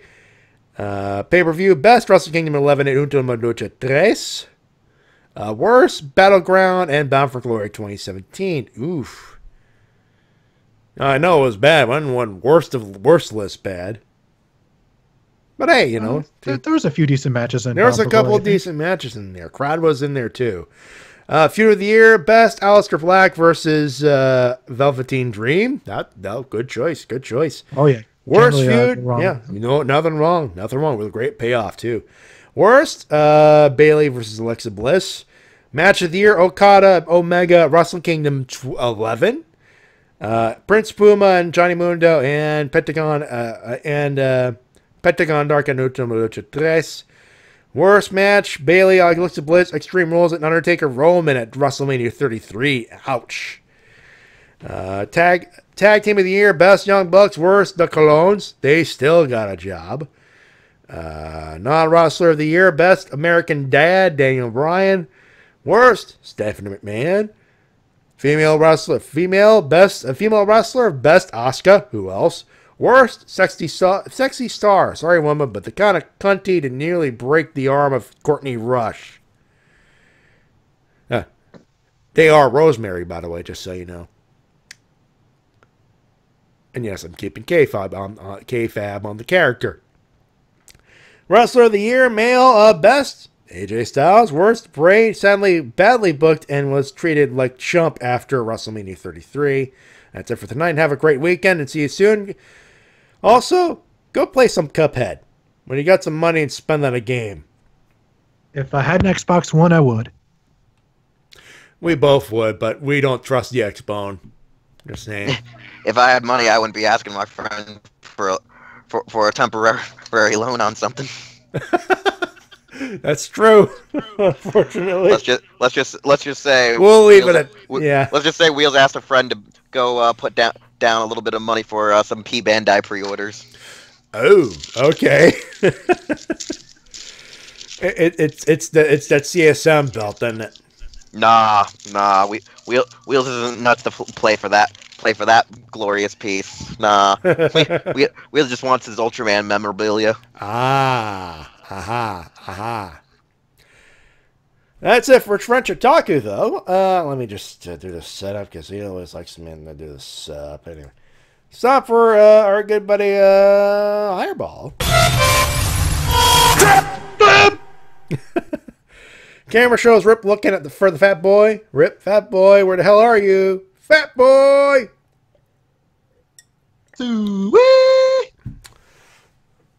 Raven, Rip, I found the fat boy. Not sure if you want to see. It's rough. Oh, God. Rip looks at fat boy's quarters. Oh, God, what the hell is wrong with you? No, boys, I'm not going to show you because you can probably imagine, fat boy, get the fuck up and comment, you nasty fuck. Fat boy points a piece of paper stuck to a wall on a dart. He grabs it and reads, Is it the Randy Marsh ectoplasm scene? I get the feeling that's that scene. Well, before we go any further, I'd like to thank Evil Rat for his comments, saying that he always tries to keep up with me whenever I go with the long intro for French Otaku. Thank you very much. I think the only other person who I've seen a comment from is Crunchman. I appreciate if people try, I create something that people like to imitate. That makes me feel very nice. Hey, why do you think I always let T-Dub introduce French Otaku? There's a reason. And I appreciate it. It's the gimmick. We got to keep it up. Rip grabs the note and reads it. Wrestle Kingdom was fucking awesome. Holy shit. Hands down, Marty Skrull had the best entrance. Alpha versus Omega was awesome. All the fucking pants and condoms. And the next night, Jericho attacks Naito. Color me intrigued. Question for the group. What do you guys think of the Women's Rumble being a curtain jerker for the main show? I don't know what to think about that. On one hand, it kind of makes sense because you don't want to have the Rumbles back to back. Yeah. But do you want to have it curtain jerk? I honestly don't know. That's how I don't know how to feel about that. I mean, it is a thing, but it's a case of I feel bad for WWE in this case because it's kind of like, how the fuck do you book 2 Rumble matches? But it's their dish washing liquid. They have the soak in it. Yeah, I mean, they've never done more than 1 Rumble a night, so oof. Like, it's one thing when they did when they started doing multiple ladder matches, but they've never done something like this before. So best of luck. Hope you make the right decision. That's it. I mean, Wheels, you want to add anything to it, or? When it comes to the men's and women's Royal Rumble, it's hard to say without making it sound derogatory or sexist, because it's really hard to say. It's like, at first, they barely had a roster for 30 women. Then they were like, well, we reached out. We got a few women that are coming back from injury. We got a few women off roster. We got, some legends. So they're able to pull together a 30 number. Depending on who the people are in this thing, can they keep people entertained? Can they do stuff that people have expected from the men's Royal Rumble for, almost the 30 years that it's been going on? So, there's a lot of expectations to live up and the hype. And I think that it will do good in the sake of the fact that the hype is real for this, no matter what, because every time they're like, this is going to be the first ever women's, whatever match it is, insert Sasha, Charlotte, Flair feud here, match. Yeah. The hype was already there, so no matter what you say, even if you criticize it, someone's just going to be down your throat the next night saying, "How dare you say it was bad? It was the first ever. Of course it was great." And I'm like, well, just because it's the first doesn't mean it's really the best, So it's like, yeah, I got to see it to believe it. And it's a case of even the Hell in the Cell match, as rough as it was okay. I mean, it wasn't the worst Hell in the Cell match we've seen. Yeah, like, this is the one thing I want to know. Yeah. Are they taking the rule? This is the thing I need to know. Are the rules going to be taken off of what a women's battle royale normally consists of? If they no, they explained the rules on Raw, and they were they wrote it down. Kurt pretty much said, "Hey, I spoke to everybody. I spoke to Steph, spoke to Brian, spoke to Shano. We agree. Same rules for the men apply for the rules for the women. So the top rope, 30 people." I actually did not watch that intro promo, and so now that I know, that's good, because that's why women's battle royales were never that good to begin with. Was like, oh, if you go through any of the ropes, you're eliminated, and I was like, that's bullshit. But okay. So it's going to be, rules for the men as for the rules for women. So equal rules. Yeah. 30 participants. An equal amount of time per an indeterminate amount of time between entrants. 30 people over the top rope. Both feet must touch the floor. Yeah, exactly. So, like, if you put them to that standard that they have to be treated like the men, it shouldn't be that hard to actually make them work a little bit harder in some regards. Because, like, the one thing I know that some of the women in WWE have always had an issue with is usually sometimes, like, carry, lifting, and throwing another woman. So it's going to be interesting, like, how they achieve some of these, eliminations. I will say this, for some of those eliminations, it's actually a lot easier. All you do is just get someone on the apron and then just do an apron bump. Yeah, that's what apron I'm saying. bump. There's going to be a few cases where you have a couple of, I don't want to say it like this, but they have a couple of super heavyweights, I guess you can call them, in Nia Jax, Tamina. And there's a couple of NXT call-ups you could probably throw in there to start fill up some numbers. If only for just the one appearance like they did with Ty Dillinger. Trish and Lita are available. I know that. Oh yeah, no, that's what I'm saying. Is like I do like, though, that it's going to be really interesting. Like how like, will there be like really fancy spots and stuff like that? That's what I'm more hoping for, is like they can live up to like the real hype. By the way, be dark horse call for one of the surprise entrances, Medusa. That's what Alundra Blaze, man. I'll mark out if Alundra Blaze starts popping out. If you want to make me pop big time, though, you'll have Bull Nakano come out there and eliminate Alundra Blaze. Fucking A. Fucking A.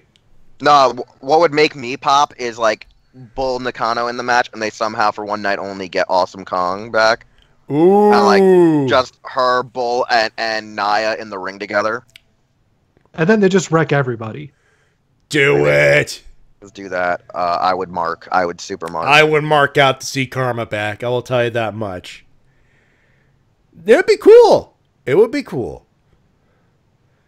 Plus, I could bring up the fact that she was in the TV show on Netflix. They always like that pop culture reference.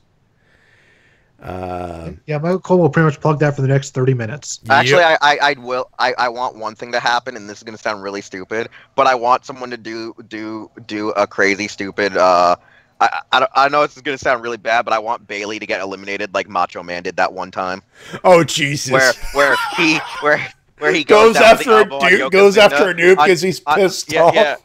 No. When he does the elbow drop on Yokozuna and tries to like do like a pinfall cover, and then Yokozuna just like actually like flips him up, and like he bounces on the rope and like flips out of the ring rather than just falling back down. Oh, that one where it's like the most ludicrous elimination, where he eliminates himself like going over the rope after he's like sprung up in the air. Not the one where he literally runs up the rope and then jumps out. I'm talking about the one where he hits the elbow on Yokozuna and then he just gets lightly tossed out of the ring. I want that to happen in the Women's Rumble. I know that if that happens, but I want it to happen. If that happens, we'll be sure to let you know. All right. I just hope it happens because I'll be watching it live. I hope it happens.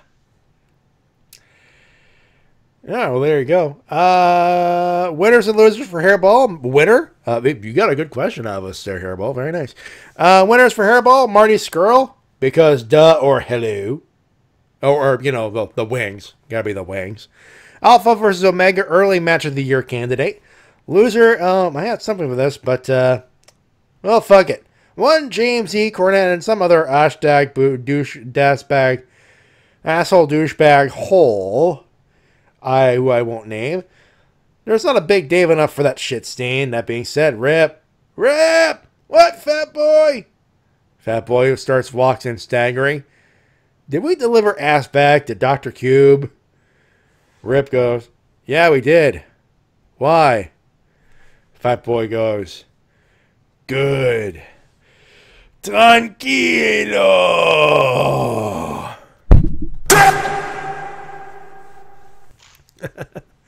That's how he literally flare-flopped. That's what it said on the thing. Anyway, that will do it for the emails and comments of the week. You can send them at thewrestlecast@gmail.com. We shall return with the news of the week, and of course, we'll talk about New Year Dash.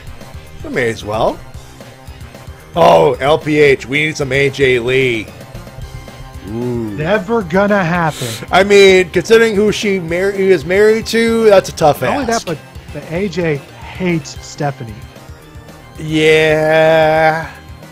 So, yeah, not happening. No. Honestly, you're more likely to see her in Impact than WWE, and you can quote me on that. Yeah. I mean... But of course, that's never going to happen because they can't afford her. Yeah, sadly. Because, you know, they can only afford local Canadian talent at this point. And it's going to be like a $2 appearance like they did in the old school days. Yeah. They detail it on OSW, and it's just rough. It's rough. Anyway, Wrestle-Cast at gmail.com is where you can send them. We shall return with New Year Dash in the news when we come back.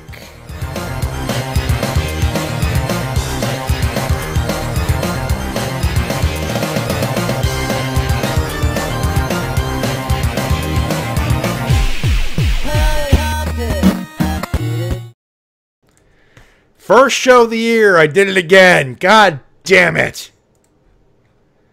You played with yourself on camera? No, I hit the wrong fucking button. Dun, dun, dun. It's me o'clock, mother! And I had the thing, highlighted the thing, and my finger slipped. Ah, Jesus. Anyway. Now we still on air? Yeah, we're still on air. I had to acknowledge the bullshit. Okay. Let me hit the button. I'll be right back.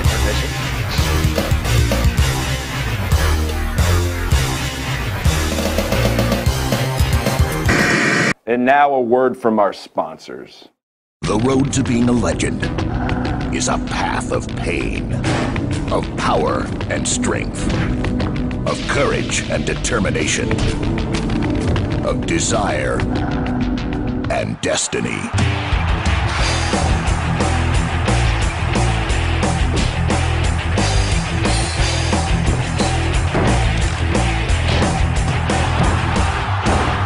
Legends of Wrestling 2. Rated T for Teen from Acclaim. This is WMOB, Mobile. 12 on your channel dial and 12 in the TV ratings. Bobby! Daniel. Welcome in. Thank you. Who is it? I can't wait any longer. Okay, well, so here's the deal. I really want SmackDown Live to win the Mixed Match Challenge. So do I. I had a lot of fun putting together these pairings, but this one, it just made sense. So here is your partner. Woo! No. Woo! This is glorious! This is glorious! We'll work on the woo. Yeah. Let's get matching robes and win the Mixed Match Challenge. What do you say? What do you think? Yeah, me too. And we'll do it with Flair. Woo!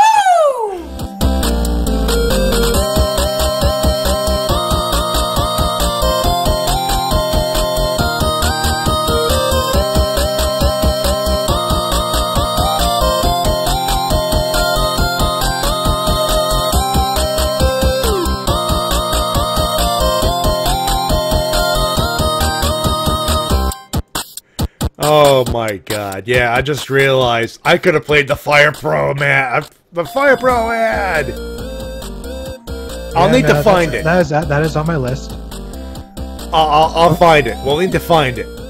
I put it on Facebook. I can send you the video if you need, because I actually screen capped the video, and I can send it to you if you need.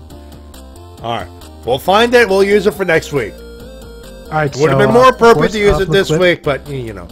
From the clip you heard, we have the WWE Mixed Match Challenge. Yeah, but before you do, welcome back to the Wrestle-Cast, RVT Entertainment Production, Podomatic.com, BrokenInfinite.com, iTunes, podcasting places. We're live on YouTube and Twitch.tv. Matt JTWK and Wheels from HeroClub.com. There you go. Shall we Mixed Match Challenge? Go ahead. Yep, it's going to be broadcast on Facebook, live on there from 10 to 10:30 p.m. Eastern Standard Time. Which, by the way, how the fuck is that shit going to work? Because I can tell you right now, I don't think because they had a video explaining how you could watch it, but I'm like, I don't think I got the Facebook Watch thing. Is it going to be another thing where you got to be an American to be able to watch it? You got to download the app. As Cole is probably going to say 50 times this Monday night. It's actually Facebook Live, but it's Facebook. But I'm like, explain how this shit would work. Because if it don't work on my shit, I ain't going to watch it. I've never put the Jell-O in the pudding. Nonetheless, the teams currently announced are from Raw, Alexa Bliss and Braun Strowman, Nia Jackson, Apollo Crews, and Finn Balor, and disappointingly, Sasha Banks. Boo! I was so giddy. I wanted it to be Bayley because I wanted Balor to reunite because they were the best on NXT live events. We're never going to get the perfect match in hell. No. Like they were so perfect when they were teaming together in live events, especially when they would dress as each other. That was so adorable. That was adorable. I love the hype reel of Balor going, I wish I had a partner, and then Bayley was just like walking up slowly behind you, like, oh, hi, Bayley, I gotta go. And she's like, but Finn, no! Aww. And it's Finn and Sasha, and I'm like, and even she's mad. It's like, come on, Kurt, I've been telling you him. An angry face emoji. No, this should lead to Bayley turning heel. Be like, you took my man. No, by the way, I love the team of Strowman and Bliss. That's just so adorable because he's so huge and she's so tiny. It's just, and the way she hugs him at the end, I'm like, oh, that's so goddamn adorable. It's so the best part about the video is like Strowman's channeling his inner Rosebud, and I'm like, Strowman just wants to be a happy face, even though he's an evil, mean monster. I'm not finished with you yet. Ah! I think it's a case of, you know what, I'm going to run with it. I'm gonna squish people. This is why Strowman's so over, though, because he's just redorkable. Like, it's remarkably dorkable. He's dorkable, but at the same time, he could kill the fuck out of you in a power slam or 5 or 6.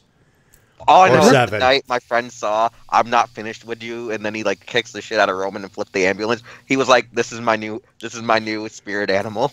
And of course, representing SmackDown Live, we have Lana and Rusev, Naomi and Jimmy Uso, and Charlotte Flair and Bobby Roode. No, pretty much two actual relationships and a deal through fortune. He was like, hey Flair, can I borrow your daughter? Yeah, as long as you bring her back by 2 a.m. Hey, I guess this could be considered Fortune 2.0. Yeah. Also, I love the hashtag you put in the chat. Hashtag team matching robes. I actually stole that from someone on Twitter. Still good though. Yeah, I hope they do actually get matching robes. Like I'm reading team mocking robes, but you know what? We'll work with this. Yes, one of them's going to be Kamen Rider XL. Yes. Why not? Why not? I think we need to get the bad news out of the way after this. Hold on. Before we get to that, there's the rest of the people who are going to be a part of the Mixed Match Challenge that haven't been assigned to teams yet are from Raw, Alicia Fox, Asuka, Bayley, Goldust, The Miz, and then a fan vote between Jason Jordan, Enzo, or Samoa Joe. And then from SmackDown, Becky Lynch, Carmella, Natalya, Sami Zayn, Shinsuke Nakamura, and then a fan vote for a member of the New Day. And calling the matches will be Michael Cole, Corey Graves, and Beth Phoenix. But no one's ready for Asuka. No one's ready. No one. I'm ready. I'm ready for Asuka. I want her to. I want her to break me even further and make me a quadriplegic. Is that your kink, gaining more disabilities? Listen, if it was, I hope it actually helps for my disability checks. Because if that was the case, man, I'd be rolling in the dough. Anyways, I believe Matty was referring to the bad news, sad news of the week of the passing of Mount Fuji from Glow. Mount Fiji. Mount Fiji, I'm sorry. God damn Mountain. it. They call her Mountain Fiji in Glow, but yeah, the woman who played Mountain Fiji on the original Gorgeous Ladies of Wrestling passed away this week. It was announced by one of the Glow girls, Sunny, the California girl. And I mean, then there's nothing else to say but our condolences to her family, of course, the friends. Because one thing we need to tell you about this is watch the actual documentary about Glow, not just the TV series, but on Netflix. There's I have it right here. Let me tell you. Let me get the actual name right for you, because there's a documentary explaining what everything is. And what do you mean device failure? Good boy. All right. Glow, the story of the Gorgeous Ladies of Wrestling is what it is. And it's on Netflix. It's available now. And you should totally watch it. It's basically how the thing got put together, and basically the Where Are They Now story. And believe it or not, Ivory was was a Glow girl. Oh yeah, Gremlina makes frequent appearances at VCW. Yeah. She was at one point, I believe, one of the commissioners of the company. She was in one of those head honcho roles, if you will. And she still makes Remember a that time sporadic... Don Callis was in a head roll? Well, right now he is. Okay, yeah, that was good. That was good. Anyways, getting into some slightly negative news. Enzo Amore got sick this week, and as such has been pulled from Raw and apparently from the Mixed Match Challenge as well, it seems. Thank God. Ooh. Bullet dodged there. However, this does delay his title match with Cedric Alexander even longer. Which is strip sad, the belt and but... put it on the man. Well, you got to do the whole 30-day thing, you know. Are you saying that WWE only likes to be very selective with their 30-day rule? That would be ridiculous. They're always selective with it. Remember that one time when Trish Stratus held the belt and never actually defended it for like 90 days? Very, very true. Let's see. On SmackDown this week, WWE pulled a dusty finish with the Usos versus Benjables. Yeah, what happened was Benjables win. Of course, another referee comes out. Hey, you fucked up on the count, dude. Yeah, neither man was legal. So that was interesting because they usually don't bother with instant replays except when they want to. It's funny too because like I literally went to go get a soda. I came back and I was like, yes, and then I'm like, oh, fuck all of you. And I really hate how they're trying to turn Benjamin and Gable into like heels in the Usos' faces, and I'm like, none of this makes sense, y'all. You're all stupid. Hey, it's getting the proper reaction from the crowd, if nothing else. It's weird because like I'm just so confused because like oh yeah, after having that amazing rivalry with the New Day, they're now faces. Like what? Rivaling with the New Day turned you into a face? Like what? Yeah, so there because they cut a promo on SmackDown the week after, and it was sort of like a respect thing they had for each other. And then Gable and Benjamin started slowly turning heel. So they're going, and of course, a face, but he's a heel. And of course, Jason Jordan's back there going, "I can be a heel, Daddy." That you just made that sound really dirty, Matty. Shame on you. No, you didn't make it sound dirty. It just sounded exactly like Jason Jordan, character, just trying to read off the Exactly. Thank you. See. Anyways. Just keep wheels around, and he'll also hate on Jason Jordan too. Yeah. Anyways, also announced also announced on SmackDown is their main event for the Royal Rumble. AJ Styles versus Kevin Owens and Sami Zayn for the WWE title. Handicap match. Yep. Hey, that means El Generico will get a belt. Possibly. I mean, that'd be a thing. But I have a feeling that AJ is going to be able to squeak out of this one as champion. Either that, or we're going to build up for AJ versus Daniel Bryan. Anyways, Styles has joined a very exclusive list of people who started and ended a year as WWE champion. This list includes Bruno Sammartino, Bob Backlund, Hulk Hogan, John Cena, and CM Punk. Hasn't Austin also been on that list? No. Yes. Wait, shouldn't Triple H have also been on there as World Heavyweight Champion? Yeah, Triple H, Austin, or the actual WWE title. Yeah, by the way, I lost you for a second. Finally, we dropped a few frames. Matty, I'm gonna tell you right now, if you only drop a few frames, no one's gonna notice. Oh no! But then again, the Skype cut out for a few seconds. Well, I ain't gonna notice. Well, you guys didn't notice, but you guys talked, and there was a big gap. Nonetheless, I think this list is only counting the actual WWE title. I don't think it's counting the World Heavyweight title. Yeah, they're like, we don't remember the big gold belt. No one remembers that belt. Shh. Which is bullshit. I like the big gold belt. If it was, Triple H would be on the list 5 times. And, of course, final news story of the week. New Japan Pro Wrestling has partnered up with Fire Pro Wrestling World.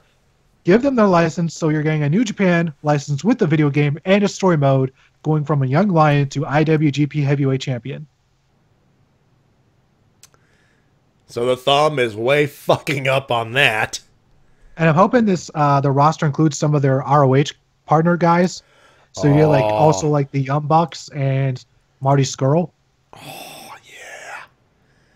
And Cody, don't forget Cody. Yeah, Cody as well, and possibly Don Castle. Essentially just everyone who they can get appear to on their Japan shows. So yeah, at the very least, yeah. So it'd be cool if maybe they also got a Ring of Honor license if they could mark that in there. Anyways, this game will be coming out sometime next summer. They said it'll be out by G1. But the thing is available now for early access on Steam. So if you cannot wait and don't mind using the keyboard to play with it, there you go. There's an option. You could plug in a controller. That's what I'm probably gonna do. They have those 8-bit Dora Bluetooth/USB remotes that look like Nintendo remotes at DB Games. I am sorely tempted. Yeah, I'm gonna wait for the PS4 version just because I like the feeling of to me to play Fire Pro I need the PlayStation controller in my Fire hands. Pro you need an actual. To me just feels weird. Yeah. Anyway. Anyways, that is all my news for the week. Slow news week, but then again with Wrestle Kingdom 12, that was... I think it's mostly due to me having a power outage for about 24 hours. I wasn't able to keep up with... I lost a full day of whatever the hell happened. I didn't even get power outage, but I got hit with that snow clone. Yeah. So I'm probably not even going to be able to leave my house for at least 24 more hours. Now, if you had me, you'd have an easy way to get snowplowed out, because I would just strap a snowplow to the front of the chair, and you just shove me as hard as you can into it.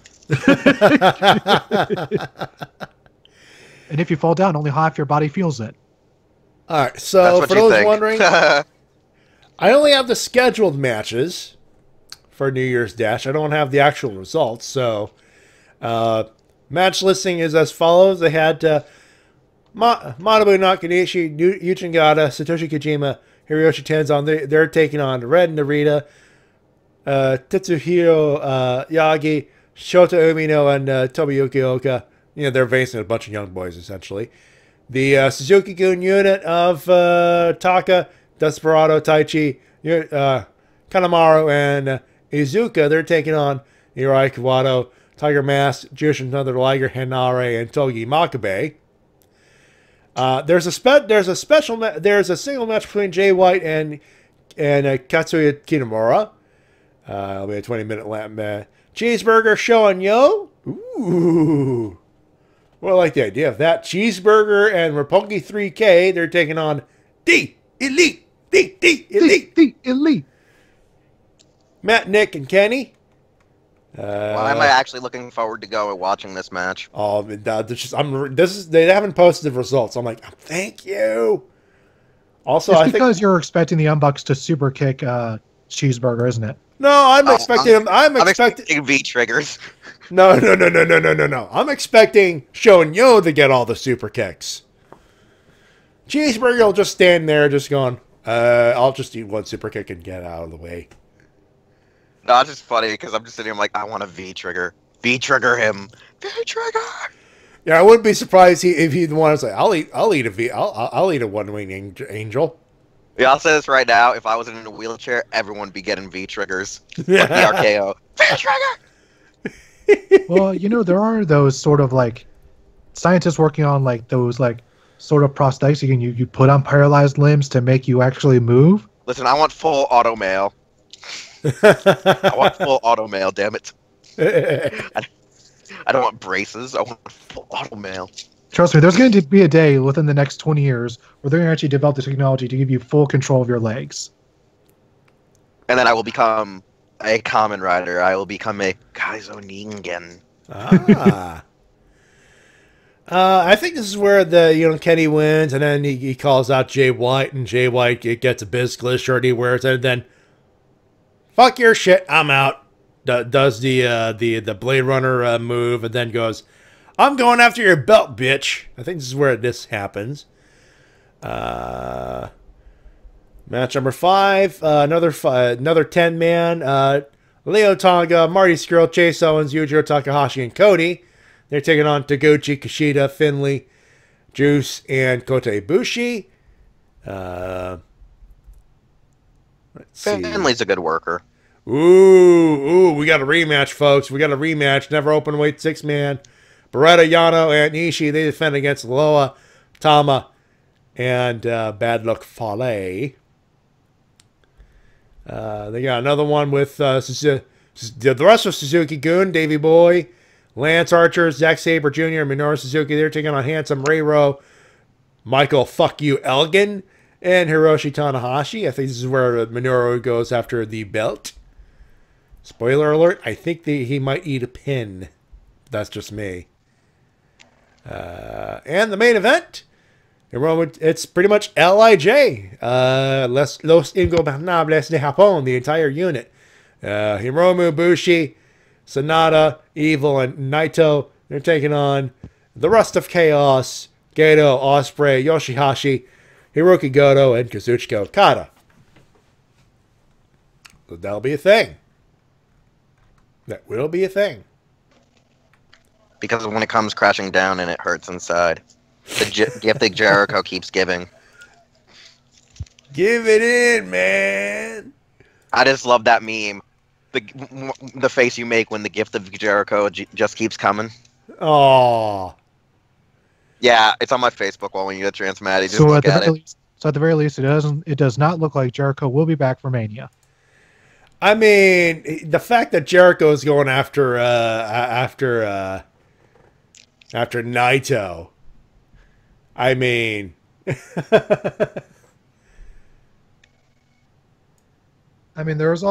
he could return in February or March, but he ain't making the Rumble. That's for sure. Nope. He ain't touching nowhere near the Rumble. If Jericho's not coming back for the Rumble, this looks like a job for Lance Storm. Yes! If I could be serious for a minute. I would actually pop for a Lance Storm one-night return. I want the actual music he used, like that, the dun dun, like that shit, because the crowd's gonna be like, "What the hell?" Like they're good, like you hear like that hard, like like weird Canadian like vibe, like that Canadian anthem like kind of vibe music. Yeah, just comes out. Everyone's gonna be like losing their shit. He just starts super kicking people, spin kicking them. Dude, it'd be the Thrill Seekers. It'd be the Thrill Seekers again. Jericho and Storm, the Thrill Seekers in New Japan. No, I'm making the joke not to go to New Japan, but him show up at the Rumble. Like he just shows up at the Rumble. Oh, Jesus. Just destroying everybody. Oh, God. Like everyone's like, "What the hell is Lance Storm doing here in WWE?" And every fan, fan younger than 15 is going to go, "What?" The rest of us are going, "Yay!" It'd be like if freaking like out of nowhere if Hurricane showed up at the Rumble. People like, who the hell is this? The guy from the Pride of the Legion? Actually, Super Sentai bringing up Kenny and Cody get into it after Kenny comes out, after Cody tries to kill Ibushi with a steel chair. Oh, yeah, good call there.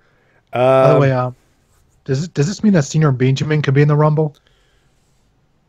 Ooh. Because this is going to be in Philly, right? It is in Philly. Yep, they'd know. They'd get it. They'd get it. Philly, this is a big 4 pay-per-view. Philly will get it. FTRR. Yeah, all I can say is Philly has the Rumble, right? As long as they don't do something stupid, Philly's not going to riot. Because don't forget, Philly with the Roman Reigns win a couple years ago was like... Philly killed Roman Reigns.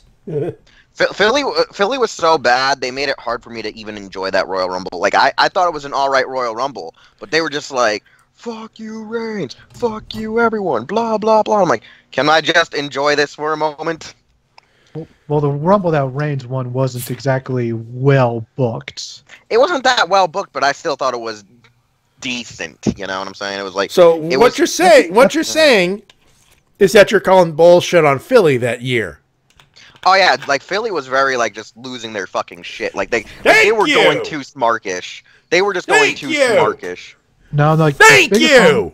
No, the biggest problem to me wasn't the crowd. It's the fact that the reason the crowd acted that way is because they tossed out all of the favorites like they were sacks of garbage, and then they're like, "Oh no, we're going to totally protect Reigns though and make him look like a knight in shining armor." And the final 3 were Reigns, I believe, Kane, and the Big Show. Kane and the Big Show. Kane and the Big Show. Rusev deserved better. Yeah, no, like I get that point. I do get that point from that aspect, but I really like. I'm one of those guys that like, even if it was still somewhat an enjoyable ride, like I'm one of those guys who can't stand like super like almost entire crowd riot level. Like I'm just like, you paid for your ticket, shut the fuck up and let the people watching at home and be able to somewhat enjoy whatever they're trying to watch. I really hate like when crowds get that toxic. You know what I'm saying? I hate all they have to do toxicity. Is just book a good Rumble and the crowd will be fine. That's all they had to do. Well, no, like it's weird because like it's just weird. Oh no! You know I'm Macho. This is my new Macho Man pun. Jesus. Like you're the one who made that, right, TW? No, that was someone else. Lethal Injection. Yeah, that was made by Lethal Injection. I just found that clip. Put it on a video made by Dark Mortimer. Put it up on Twitch and Facebook, Twitter, and Facebook. Okay. Because I was gonna say, if you made the entire thing, my God, that would like that was my favorite song. That was like my new favorite song when you linked the video. I was like, oh shit, he actually took the time to make that sound. Even the song, I was like, you know what? Yes. No, I just know how to use Adobe. Okay. No, I was like, that was magic though. Although I did edit the song and add some reverb into it for when I put it onto the video for the entrance. Yeah, because you gotta make it sound like it's in an arena. Yeah. Yeah. Anyway, shall we do winners and losers, gentlemen? Which was the point of the Rusev button? Yes. Shall we do? We begin with losers and Wheels. Kick us off. Wait, what are we doing? Winners and losers. Winners and losers. Remind me how this goes. Who are your losers of the week? Who are the people this week you just thought failed you in terms of entertaining you in the world of wrestling? They have failed you, or have failed, or have just had a rough week. Okay, so I feel like I do feel like when it comes to wrestling, I think this week's Monday Night Raw was like really bad. Like outside of the Balor Club kind of like I thought Raw was just like barely there because like the way Raw ended, I was like that was really lackluster. SmackDown was fairly decent. Like I feel like really SmackDown came out swinging pretty freaking solid. I'm glad NXT finally I think aired that championship match that they were promoting between Adam Cole and McIntyre, which was never aired. I'm glad. I think I'll go watch that maybe later tonight since I still haven't watched it yet. So I'm glad that they rectified that mistake. New Japan, I don't really think there's really any winners or losers. They just did all right. You know what I'm saying? They did great. I enjoyed it, like I said, no matter what, even if stuff I thought was pretty predictable. And I think when it comes like wrestling-wise, that's all I can say for winners and losers. All right, Tito. My losers this week are WWE for not putting Balor back together. Yeah, that sounds about right. And and of course, just in general, this snowstorm. Yeah, I have the cold snap because, for some reason we're not getting a shitload of snow yet. We're just getting a shitload of cold. So the cold snap gets a loser. WB gets a loser for not putting Bayley and Finn Balor like they should have. Vinny. And to paraphrase my buddy Easy, FTLP. Get it? Yeah, for those who don't know, yeah, fuck Logan Paul. For making Americans look like jackasses and saying the work that so many people have done in Japan to try to make Americans look good back 20 years. Also for making us YouTubers look like shit, because we're busting our ass just to get 20 people to listen to us on a Friday fucking night. And this fucker's making zillion dollars making us look like shit. And it's worse. Sorry. Go ahead. Sorry. No, I was gonna say, it's worse. YouTube's like now taking money, like as usual. It's January, so yes, the ads go down lower, but like it shouldn't drop that amazingly bad when my money was going up all year. It shouldn't drop down to what I was making like the start of last year. Like they're fucking with my revenue. Yeah. They're fucking with everyone's revenue. Yeah. Also, Logan Paul made money showcasing a dead person's body, who just committed suicide. So congrats on that. Go fuck yourself. That's all I'm going to say there. YouTube's going to make... And for those saying, well, no, yeah, YouTube's going to make it a business. Yeah, fair enough. YouTube's going to make profit no matter what. Logan Paul shouldn't. Fuck that asshole. And he deserves to have his account suspended. You're fired. That's what I say. Anyway, let's do some positive shit. Let's do some winners. Wheels, kick us off there. Winners. Like I said, SmackDown earlier. Winners are great. Winners are always awesome. Freaking...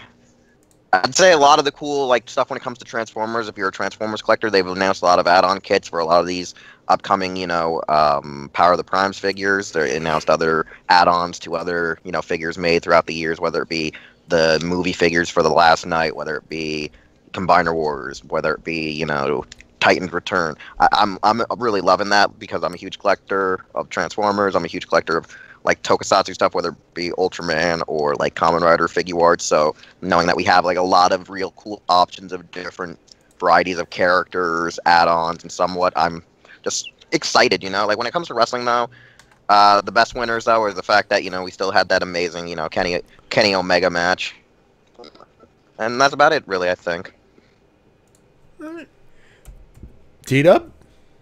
I have to give my wins to Kenny Omega and Chris Jericho. I saw a lot of people going to the match thinking that they put the no DQ stipulation on, thinking that they did that because they didn't think that was going to be that good of a match. But I think it exceeded those expectations. So congrats, gentlemen, on that. And congrats to the junior heavyweight division for stealing the show once again. Yeah, speaking of that, I'm going to put this up on the screen if I can real quick. It's going to take a few seconds. There we go. Marty Skrull's a winner this week, and I just put the thing up on screen for everybody to look at. That's the tweet for do it yourself. Of course, them wings. Of course, the picture of him with the wings on the left. And there we go. We'll put it on screen for everybody to look at. And of course, the next one right there. Him setting up the entire contraption a few hours before the evening. And he's on his own. There's no team of people making sure it's all pretty. It's just him. The thumb is up, my friend. You're a winner. Otherwise, let's see. New Japan Pro Wrestling in general. They had a great show as per usual on January 4th and 5th, apparently. I hope to watch this evening. Chris Jericho, Kenny Omega. Goddamn, boys. Match of the year candidate already. Naito and Omega, great match as well. And Naito will be back in the thick of things. Plus, he's got a feud with Chris Jericho to look forward to. That's never a bad thing, I think. But that's pretty much it. That'll be it. Of course, before we do anything else, Wheels, HeroClub.com. What's coming up? Oh, yeah. All right. So, Hero Club, site I run, site I control. It's based on my old group, Toku Anime News, when we were just like basic bitches and basic bloggers. We made our own actual HTML and site now, because what happened was we kind of put off that idea when working with Hirotaku. We still work with Hirotaku, but we wanted our own site. So we have it. It's hero-club.com because someone owned the domain. So we couldn't actually do just basic, HeroClub.com. We had to actually put a little, dash in there so we get our HTML. So hero-club.com. Yeah. And for those wondering, Naito and Okada. Shut up, people. I'm tired. I just want to just want to end this show so I can go watch New Year Dash. Yeah, that's all I really have to say is just HeroClub.com, Hero Club for life, all over social media, and just go check out our content. We have reviews, articles, podcasts, whatever. We just have stuff. We have the stuff you expect out of a website. All right. T-Dub, new review out. No, not this week, but I am working on my next video. However, until then, you can check out my review of Wrestle Kingdom 2 for the PS2. And also be sure to check out my Let's Play of Uncharted Drake's Fortune. I'm putting out the final parts for the next couple days. There you go. And as for me, of course, you know what I'm doing on Sunday, but before then, if you could follow us on Twitter at MattyJ316, at TWKOfficial, at Wheelchair21, of course, at Hero Club for life. And of course, if you want to support us, I got my coffee thing. Of course, you can buy me a coffee. ko-fi.com/MattyJ. Of course, T-Dub's Patreon, patreon.com/TWKReviews. The links are on screen as well. And of course, in the description, if you're on YouTube, of course, in our brokeninfinite.com page, thingamabobber. As far as what's going on this coming week and weekend, tomorrow is good. You got a double show. You got the Helmsman with Tony Helms and the crew doing their thing at 5, of course, at 8 o'clock, the Rising Sun podcast with the Shades, Mike Shell and Yami Angie. On Sunday, Toku Riffs Live, we're back. We didn't think we had a thing. We were supposed to have another show before Christmas. We didn't. Whoops. It happens. But we're back 2 and 2 is what I've been told. So we're 2 episodes of Kamen Rider Build, 2 episodes of Q Ranger, aka us bitching about Lucky again. Oh, my Lord and Savior. Don't start. You don't want to start that with us, my friend. Monday, Shades. What, you can't handle this? Do. Monday, the Shades plays with the Shades. He's playing a Let's Play. I believe he's doing the Illusion of Gaia still. But he does have a Nintendo Switch. I believe he'll be switching over to that, pun intended. Tuesday, Riff Down with TWK and the crew of Merry Band of People talking about the SmackDown Live as it happens. Wednesday, TRPG, the Enemy Within. We are deep in chaos. Ladies and gentlemen, I can tell you right now, it's the final battle. Might want to tune in on this.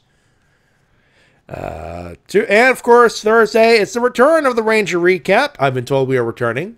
We'll be doing a classic episode. There are some news as well, so we're going to get back in the thick of things. For that, of course, if you liked what we got, hey, if you're on Twitch, hey, hit that subscribe button or that follow button. Give us a follow and subscription on that. And on YouTube, hit that like, that subscribe button, that little bell, so every time we post something on our channel, hey, we'll give you a little something updating. You'll have something to watch or listen to. Yes.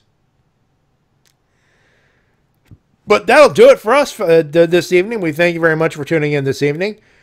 Not as long as last week, thank God, but it was still a long one. 2 hours and 14 minutes. Hey, we still had a lot to unpack, though, so that is the thing. But that'll do it. We thank you very much. And if you're anywhere in the eastern United States, the coastal United States, going through what you're going through right now, especially with T-Dub, with the 14 inches of snow there, Jesus. We got about 8 of those 14. It was 13. 13. Okay. Still rough as hell. But if you're going through a rough patch of bad winter, please, hey, stay safe. If you don't have to go out, stay in. Stay warm. I just wish I had some hot cocoa. That's that's the worst. But hey, at least listen, all you got to do is just look at photos of Hammy. At the very least, I do have Pepsi Wild Cherry, so I guess there's that. There is that. So yeah, well, of course, when I say heed my words when I say it at the end of the show. But on behalf of Wheelchair or Wheels, Gosha Lucky. Yes. And on behalf of my good buddy TWK. Until next time, this is TWK of TWK Reviews telling you to work your gimmick. Manager of professional wrestling. Support your independent promotion as soon as possible. We shall talk to you next week with news, type stuff, and things. Have a good one. For the love of God, please have a safe one. We'll talk to you later.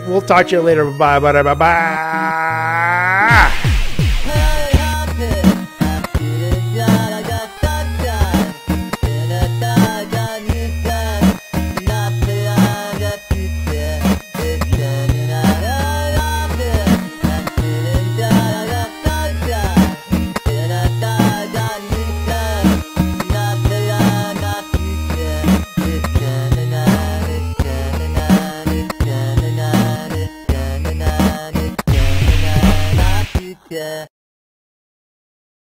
Okay, now, how many of you have played musical instruments before? Is Jesus an instrument? No, Patrick. Jesus is not an instrument.